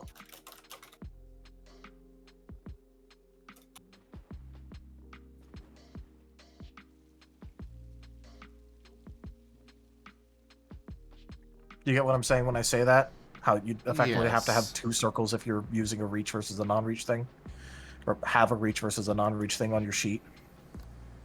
Alright, we can allow it. Do we want to set a cap on that? Because right now, we do have it where if your melee reach is more than 10 feet, you have to actually move to it. To within 10 feet. I'm fine with the 10 feet reach thing being like the limit, and then the rest is like a free movement thing. Okay. I'm still fine with that.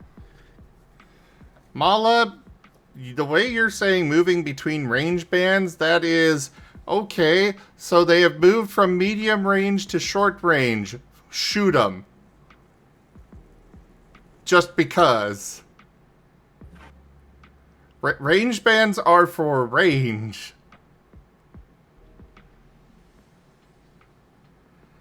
Had one somewhat good idea and then just had a dumb idea. I know, right?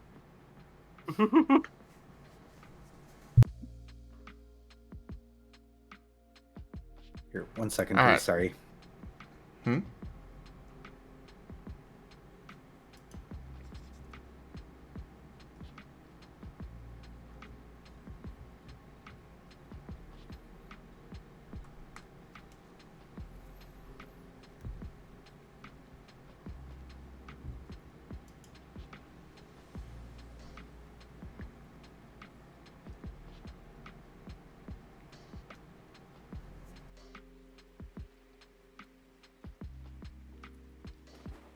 Sorry about that.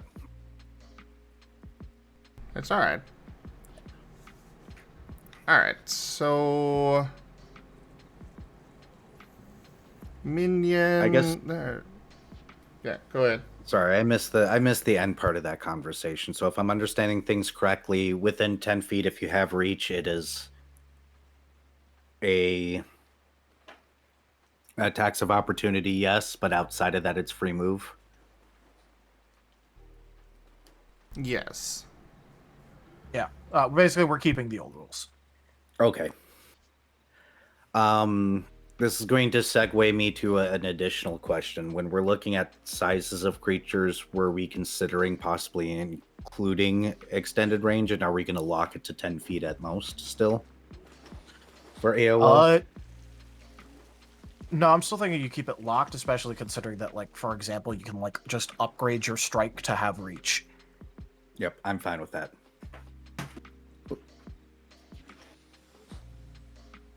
It just extends out from your character. Yep, that's fine. And if you really want to be able to stay where you are and just have that much reach because you've got a ridiculously long tail that goes out for miles, well, that is something that you can work with out with your storyteller. But at the same time, well, your tail is still there, so it can be attacked. Whistles innocently, and I took range bans, dang it.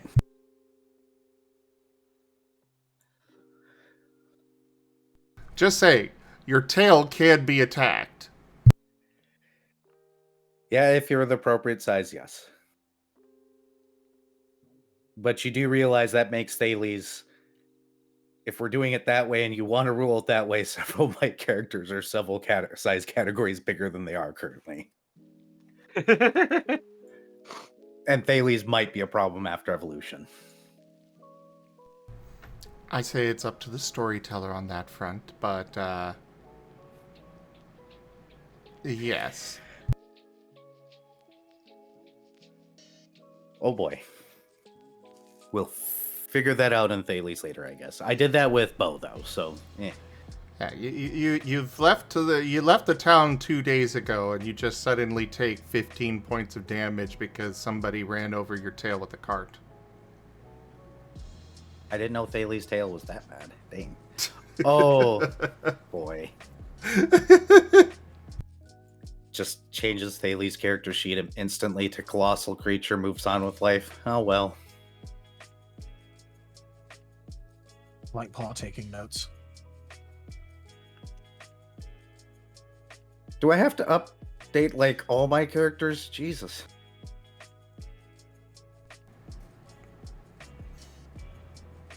It is up to the storyteller. No, you are not going to be classified as colossal.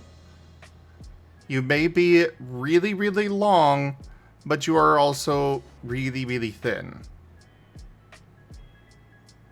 I.e., I think he's going to rule you by weight class instead. I am going to rule you by cubic feet that I can stuff you inside of. Understandable. Maybe we should change it to that and literally put in the rules. Yeah, this is for those people that want really, really long tails, not mentioning any names, and cross out era and put that in there. Well, then we'd have to come up with like categories and rates for determining like cubic footage. 1 second again, please.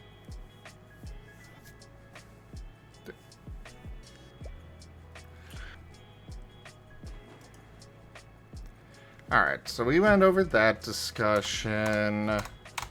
Ah, right, the very important thing that we never actually figured, that we never actually put in anything for. I feel like we can probably maybe start discussing, but I don't know. What was that? Oh, you good? I'll just tell you in chat really quickly why I'm a little in and out right now. Alright.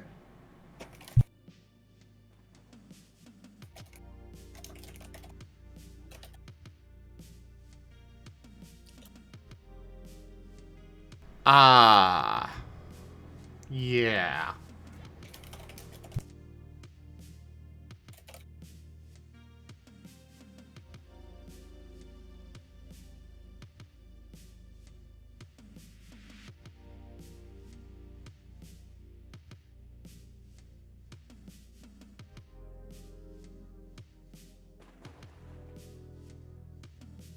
Make more sense of why I'm kind of in and out and Yeah. suddenly a disposition change? Yeah. I apologize. By the way, out of character, I am absolutely okay having my character sizes dictated by the size of their tail because I am that big tail, best tail. I will eat penalties. Well, that Even and if I get honestly, nothing. being a larger size is like almost usually a benefit. Yeah, well, except for you get critted literally always. Well, yeah, but then if you just take preventative brace maneuvers, you're not as Yeah.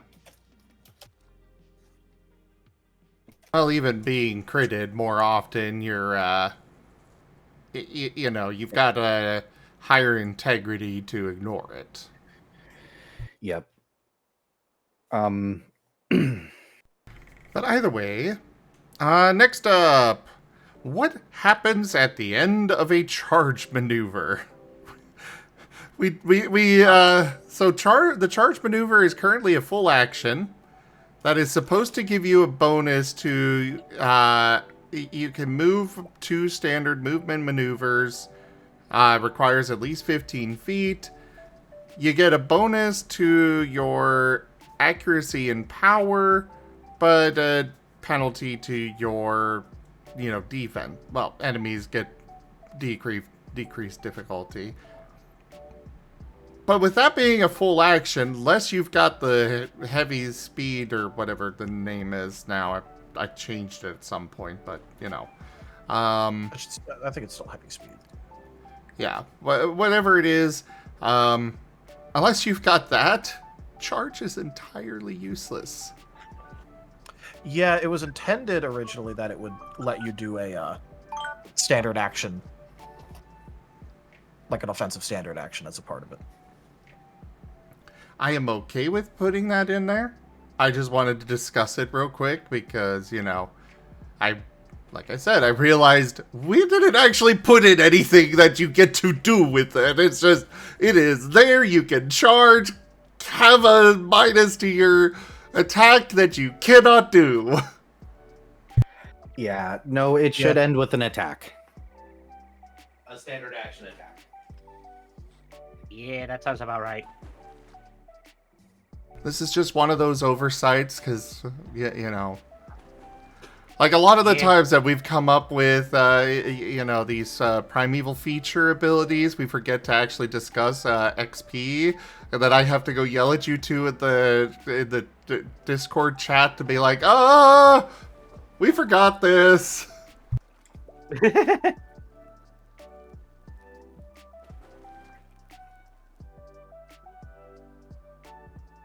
Era, would you like me to just ban Mala or time him out for 24 hours or something? No, she's generally been a good girl tonight and had a brain cell actually activate, but Mala should know better than ever have suggestions or anything that could be linked to a suggestion of eating me because I am not food. I am on the opposite end of that spectrum always. All right, so yeah, add into the notes there, Raharu, that the charge maneuver ends with a standard action attack.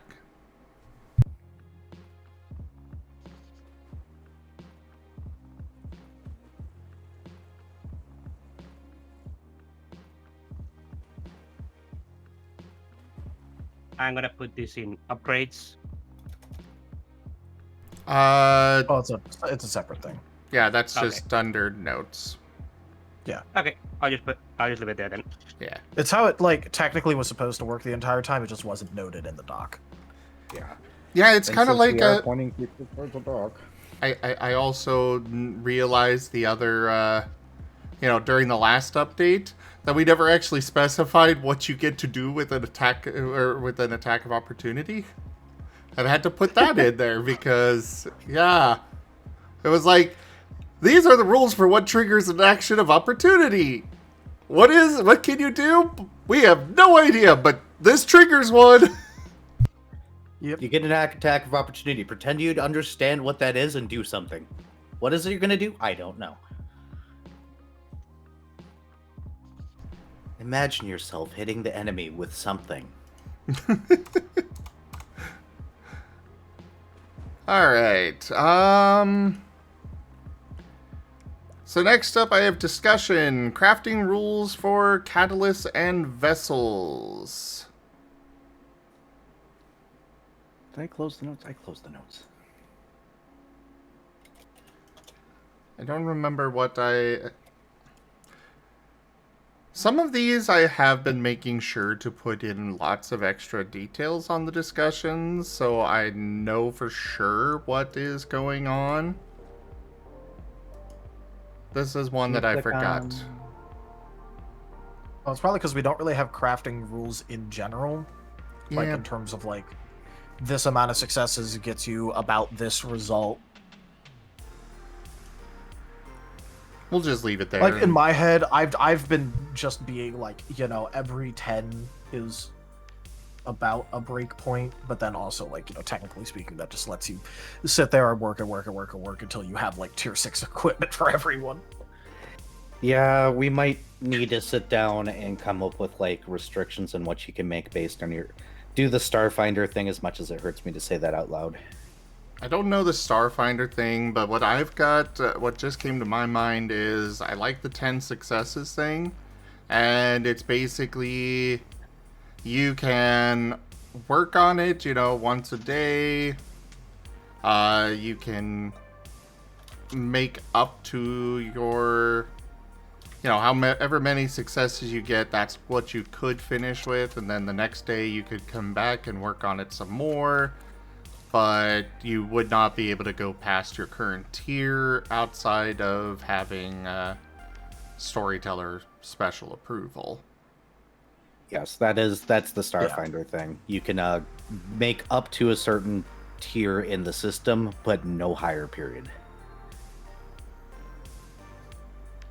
And otherwise, we don't have to be that limiting with it, but like, just going like, hey, under normal circumstances, you can't make gear or items that is above your attribute tier. Yeah. And Or I at like most the one idea of above. making the suggestion of, 10 successes equals the tier, one tier. I like that. Yeah. So That's just what I've been like noting in my head, because like, that means that you're probably going to have to work at it for a little while, but like, it's also eminently achievable. Yeah, you could just pump it out that same day. But you can only work on it Yeah. once per day. You can only do one roll per day, so... you roll once per day, get 30 successes. Well, you could churn out, 3 tier 1 items, but... it's what you want to do with that. Yeah. It's just the sort of thing where it's like, I feel like 10 to 1 is about the, it's just about the right amount. Okay. Alright, let's put that in the notes, and I will be adding that. That just goes under the notes for Haru. Okay. For the catalyst portion, like, a pretty easy rule is you can only imbue a word that you know up to a level that you have it. Yeah. And it's going to be the same for Marshall. So, well, wait, Yeah. we don't have those in Marshall. Never mind. Which, Never by mind. the way, something that I was putting in just to give some more flexibility, which I need to double check with you guys. When it comes to the catalyst, I was thinking they can put in words up to the level allowed. So if you want to put in, level 1 word, level 2 word on a level 1 and level 2 word on a tier 3 catalyst, go for it. That's Alright, my thought. Do they get all of them, or do they get to choose which one they use for the spell? I figure that they can choose and they could have all. Okay. But those are limited to that level, so you fill your tier 6 wand with 6 level 1 words. They're probably not going to do you much good at that level, but you have that option. Well, that, unless, you basically just make it so that way your catalyst also just, on top of everything else, just, fucking casts an additional spell that you like. I mean, at 7th level, they're going to be doing that anyways. Yeah. Or 7th tier, so... Yeah, that was just an But, idea. I'm fine with that on flexibility. Okay. At least for permanent catalyst, you also want that on temporary? No. Yes, because that's how scrolls would have to work. Oh, fair enough. Yeah, because scrolls are typically supposed to be a full spell. Yeah. Yeah. We could separate out if you really wanted to do that, but both scrolls and wands are supposed to be the full spell, and I would just subjugate them to temporary catalyst, always cast all the words on them, period.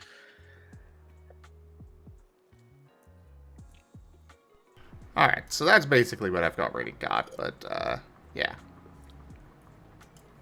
Alright, so we got the crafting rules taken care of. Finally. Yeah. Oh wait, you didn't actually note that, Raharu. Ah, sorry.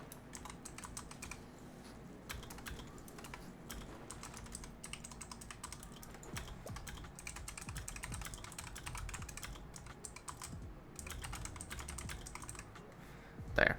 That'll be good for me. So the next one, verify new rules for ritual casting are acceptable.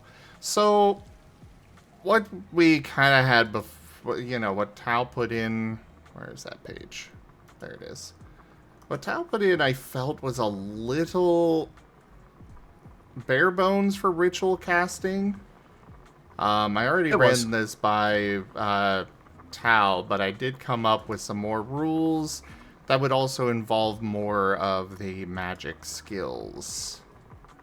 So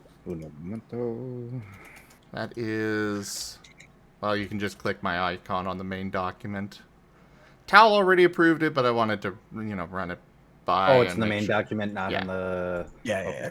Main document. That is not the main document. This is the main document. I am not signed in. Aw, the anonymous kangaroo left. I think the anonymous kangaroo was an era. You know what? It has a pretty long tail, so appropriate. Very. True. Could you imagine a kangaroo trying to get around with my size of tail, man? Yes. Yeah, I was already imagining it. They'd have they'd be like, the tail would do like the wave whip flick. I need more alcohol for that conversation. All right, so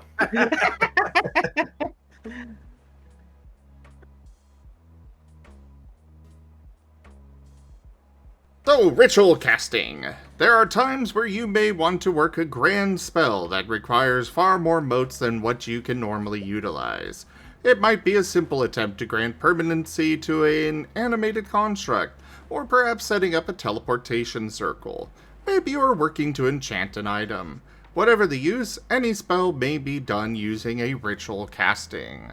A ritual casting is one where you prepare an area, usually a circle, to become an especially large vessel. This vessel is capable of holding any number of motes, though be aware that the more you go for, the more dangerous it becomes. For each dot of phonemics you have, you may invite another individual to assist you with the ritual. They must have at least one dot in phonemics to do so, but only the lead caster needs to have a dot for each additional ritual caster. Once you have prepared for your ritual casting, you must begin the ritual itself. A ritual casting can take many hours. During each hour of the ritual, those involved must make 2 rolls. First, a willpower plus expertise plus verbosity roll. This roll determines whether successful progress can be made on the spell. The total combined successes on these rolls must be at least half of the combined total of the tiers of words that are being put into this spell. The second roll that needs to be made is a willpower plus expertise plus sagacity roll. This roll determines how many total motes that are able to be put into the ritual casting. These motes are the combined total successes of those involved. Thank you. The ritual casting continues until all of the required motes for the spell have been put into the ritual. Botching the verbosity roll will erase the prior hour's work. Botching the sagacity roll will remove a quarter of the motes stored inside. No further damage will happen from miscasts of these rolls unless there have been a total of 4 botches between both types of rolls. Then the ritual will be considered interrupted, and that is covered in the next paragraph. The ritual may be paused after each hour, and those involved may step away from it and new ones may take their place. Attempting to pause the ritual in the middle of an hour will cause all progress from that hour to be lost, and requires 1 minute of time to put the pause in place. Essentially, if a, Spellmaster, I gotta pee. or the gates are being breached, we need you down there. You better take that out. You can take a minute, but you gotta take that minute or else this thing's going nuclear. Yep. If the ritual is interrupted by anyone involved or outside the ritual without that minute being taken, then the ritual casting will explode, dealing the damage of a regular miscast and the amount of the motes that have been put into the ritual to this point, including ones that were lost due to the roll's botching. This damage bypasses all defenses, including armor and integrity, and Catalyst cannot protect from it. That said, the damage is split between those currently participating in the ritual. In addition to the damage, an equal amount of motes will be burnt. This can potentially cause several days or longer of your motes being unavailable, as this burning of motes will carry over until the entire amount has been burnt.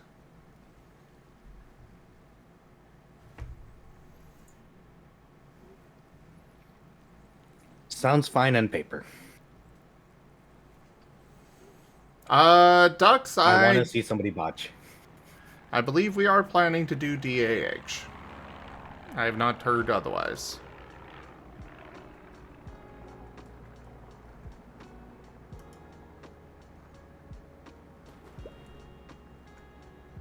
Alright, but yeah, sounds like that is approved. So, well, I don't need to do anything and no notes are needed because it's already in the dock.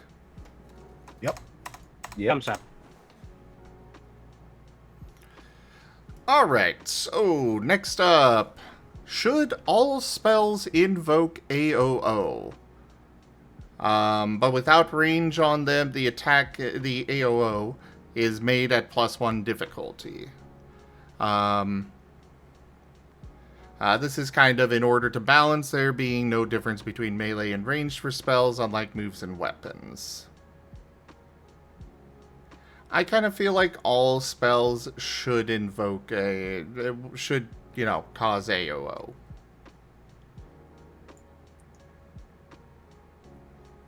whether they're melee or ranged. It's just that if they are melee, then it's, you know, the attack is +1 difficulty, but it still is triggered. Thoughts? On the other hand, this will fucking kill any amount of gishing. What's To be gishing? honest,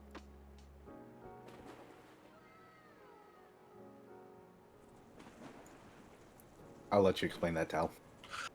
Gishing is an old term because of a special ability that would allow effectively spell sorting, where you combine like magic and a weapon, for example.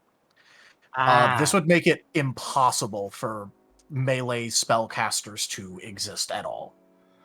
I've personally always hated that casting in melee provokes, even if it has no range, because all somebody has to do to really mess up your day as a caster is step up and sit there. And you can't cast anymore. In most cases, you just cannot cast. Alright. I am good with just not having that be the case. We could always rule this down to like one of Magic's like best things is its flexibility. Yeah, I would say if it's a ranged spell, sure, I can see the justification, but Yeah, because I've played so Well, many mages where the ranged. GM's just like, and I'm going to push this big striker right here, so that way if you do anything, you take 50 damage, and good luck on that concentration check. And it's like, okay, well, I'm going to sit in my corner and do nothing for the rest of the combat. Have fun, guys. Well, ranged That and period also- is going to provoke attack. Yeah. Ranged period does, but it's also like, Magic is intentionally supposed to be like highly flexible, so I'm fine if they can cast spells that it's harder to catch them out on like not being able to do things in melee. Because the alternative is making it so that way no caster can do anything in melee because they will provoke AOO for fucking breathing.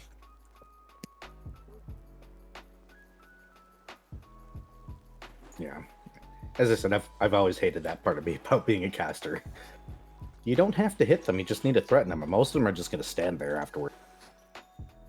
It's one of the things where it's kind of about the threat and implication rather than the specific thing.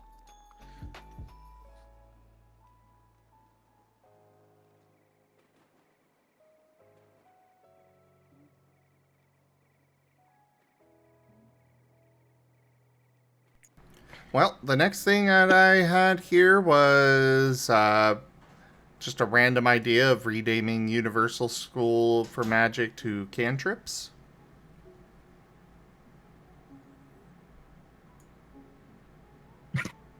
The word cantrips has implications, though, unfortunately. Yeah. Okay. Was just another random idea I had, or something similar to that. I think it's also fine. Like, if we don't want it called Universal, we could also call it the Generalist School. Yeah. Like, that would also be pretty fine.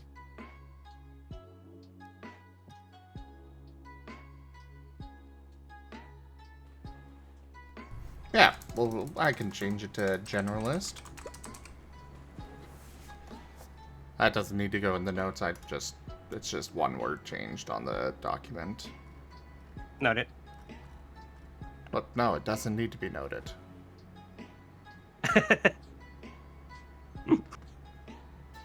Unnoted, then?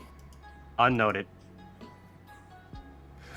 Alright, so something that came up last night. What do companions get for their special character creation rules when Might and Magic are available? Because, the players get more XP and skill dots with when Might or Magic are added. So do we want to give them more? Give more to companions? Well, they already benefit from the XP due to the XP percentage This is true. thing. For the dots, I'd say just give them 1 more dot per module added. Like generalist dot. Just 1 more extra skill dot. That works for me. Yep. Because it's less, but they still get something.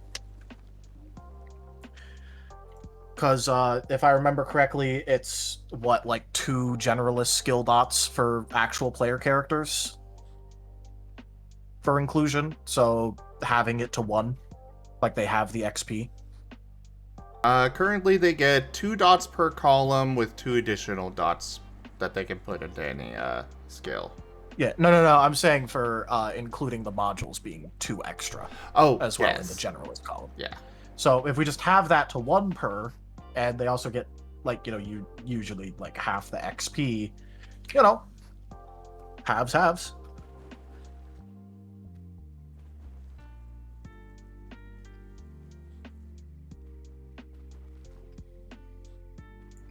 Easy peasy.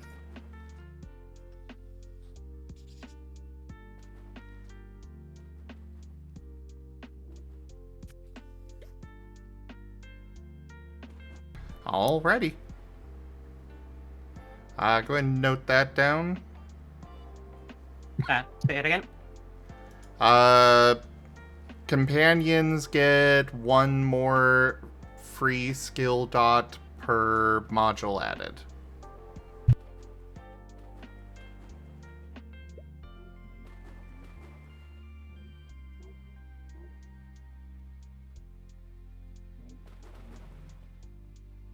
Noted.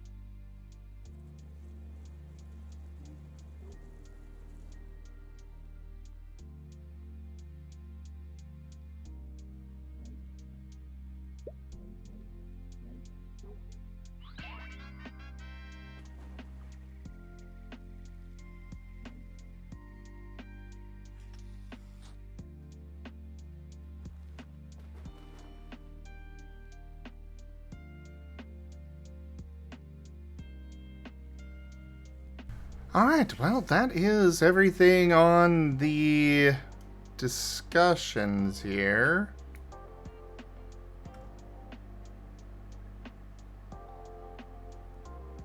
I guess I have something that we could bring up. Absolutely. This did kind of come up, which is the fact that spells are kind of similar to conditions, but they aren't conditions. So things like insulated, for instance, don't work on spells.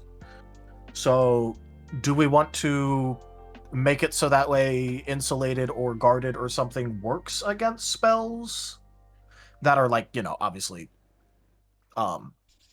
more like condition aligned, like, let's say, forbid attack, as happened last night? Or do we think that that's going to get messy? No, I was thinking that same thing. I was questioning that myself the other day. The problem is that currently magic doesn't apply any status conditions currently, really, as well. So certain of those don't currently apply to magic. I think what we'll want to do is go through and, like, each word is probably what we'll want to do on this, and basically be like, this is blocked by guarded.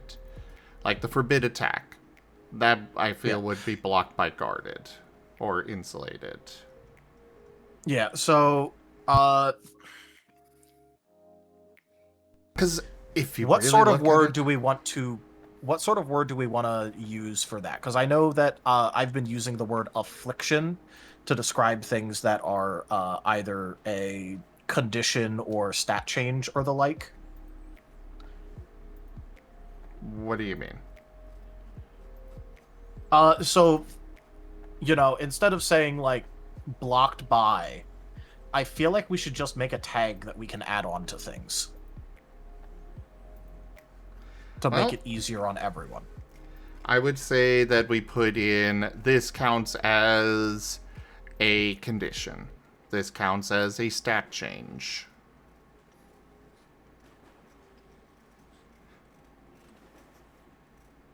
Because, well, if you really... Like, especially, like, the block attack or forbid attack, that's a condition. We literally have conditions that do the same thing. Multiple, actually. Actually, multiple, yeah. So, guarded should apply to that. Or, not guarded, insulated, it should apply to that. Alright. So...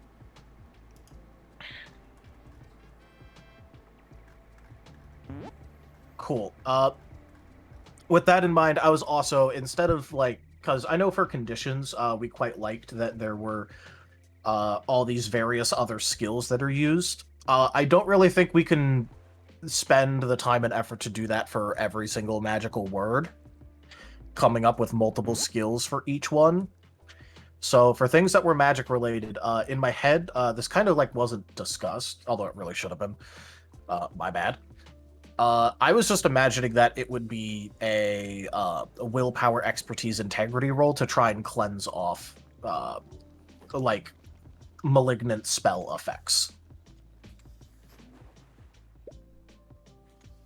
And then if you have like the feat that lets you use a different like spell casting thing, then you could also use that on that roll. So if you have like the soulful caster feat, then you could use soul on your cleanse attempt. I like that. What I am thinking on that front is...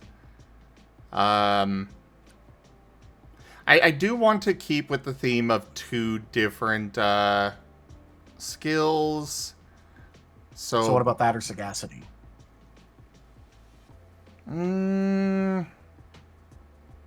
Integrity or...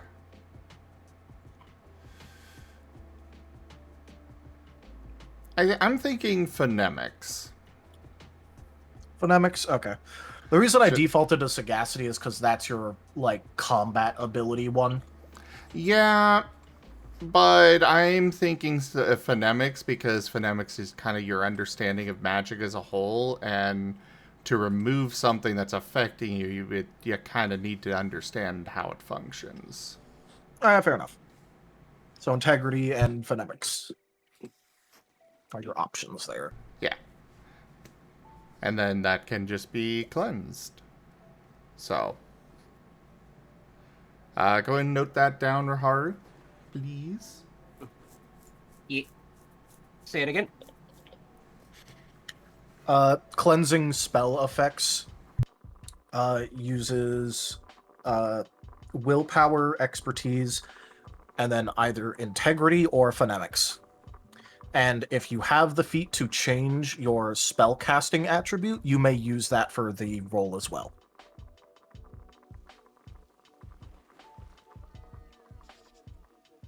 That way, you know, you don't have someone who's like a soul caster, but like they can never, ever get rid of spell effects because they don't have shit in willpower.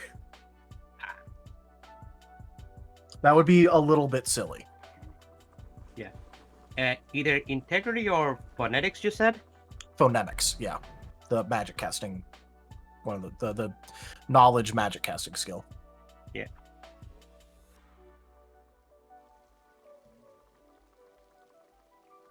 And since I'll be updating cleanse for that, we might as well just future-proof it for anything with might, because I'm sure there will be at least a few might things.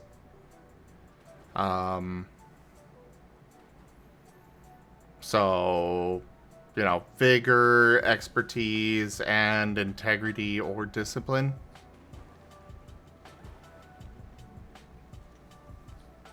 For cleansing might effect. Discipline sounds like the right one, yeah.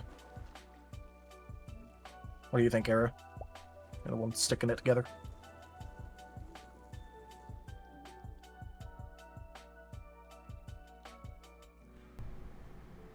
Did he pass out from his special water? Rip. He's no. muted right now. Oh wait, I got some DMs. He might be away. Al, you're not allowed to say it. Mm-hmm. I'm fine with discipline. I haven't gotten that far, so I can go ahead and start configuring that. And now I appreciate it being early. Don't say it, Tal. It's a good thing I don't have to say anything for it. Don't you dare. Don't you dare. Do it. But I called out what was happening.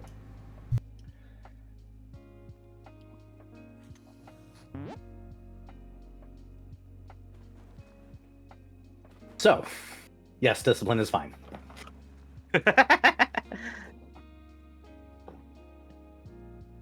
Yep, there it is. I'm going to be over here grumpy. I had to wait longer for the channel to open than I did to grab the actual thing. I'm not surprised, but I'm still going to be grumpy about it.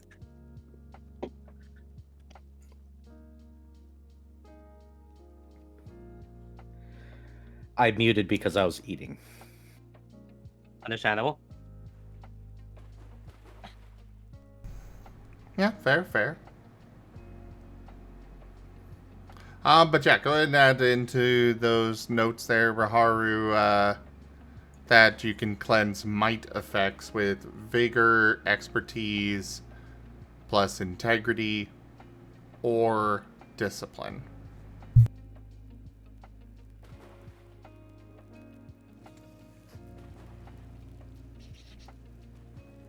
Also, I started writing out some more of the conditions again, finally.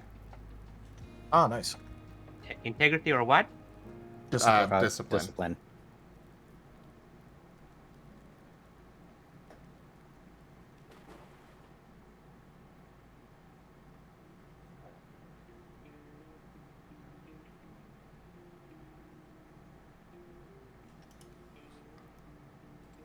All right.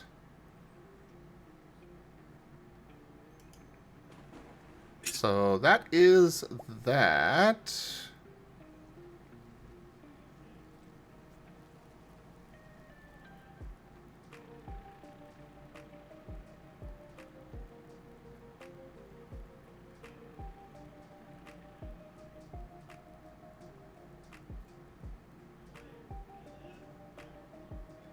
Well, I suppose we can go ahead and call it here and just take a break before we get to the before session. I wouldn't mind another break. All right, fair enough. I am so tired works. tonight. The only other suggestion I had was looking at more suggestions, but you probably need a micro nap. Well, I mean, we could look at more suggestions.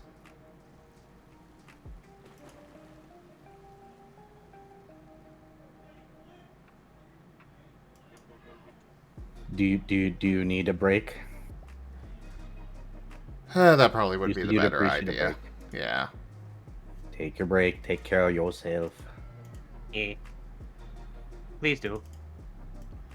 All right. Well, we'll go ahead and take a small break here, everybody. I'll leave you with Whiskers, art, and such, and music and that stuff. But thank you all so much for joining us so far on the stream today. That was Scardev, as well as on Art Marten stream. Check out our website, zgfgaming.com. We've got links for our Discord, Telegram, Mastodon, Blue Sky, Patreon, and more. They are on the website as well as down in the description below through our link tree. Thank you to my patrons, tippers, and subscribers. It is your support that keeps this channel alive and going. I cannot do this without your guys' help and your support, so thank you. Consider becoming a patron over at patreon.com/zgfgaming.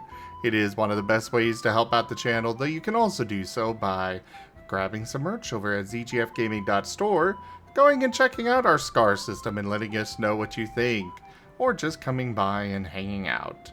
But for now, thank you so much for joining, everyone, and I bid you the most fondest adieu. Bye-bye. everyone. Bye.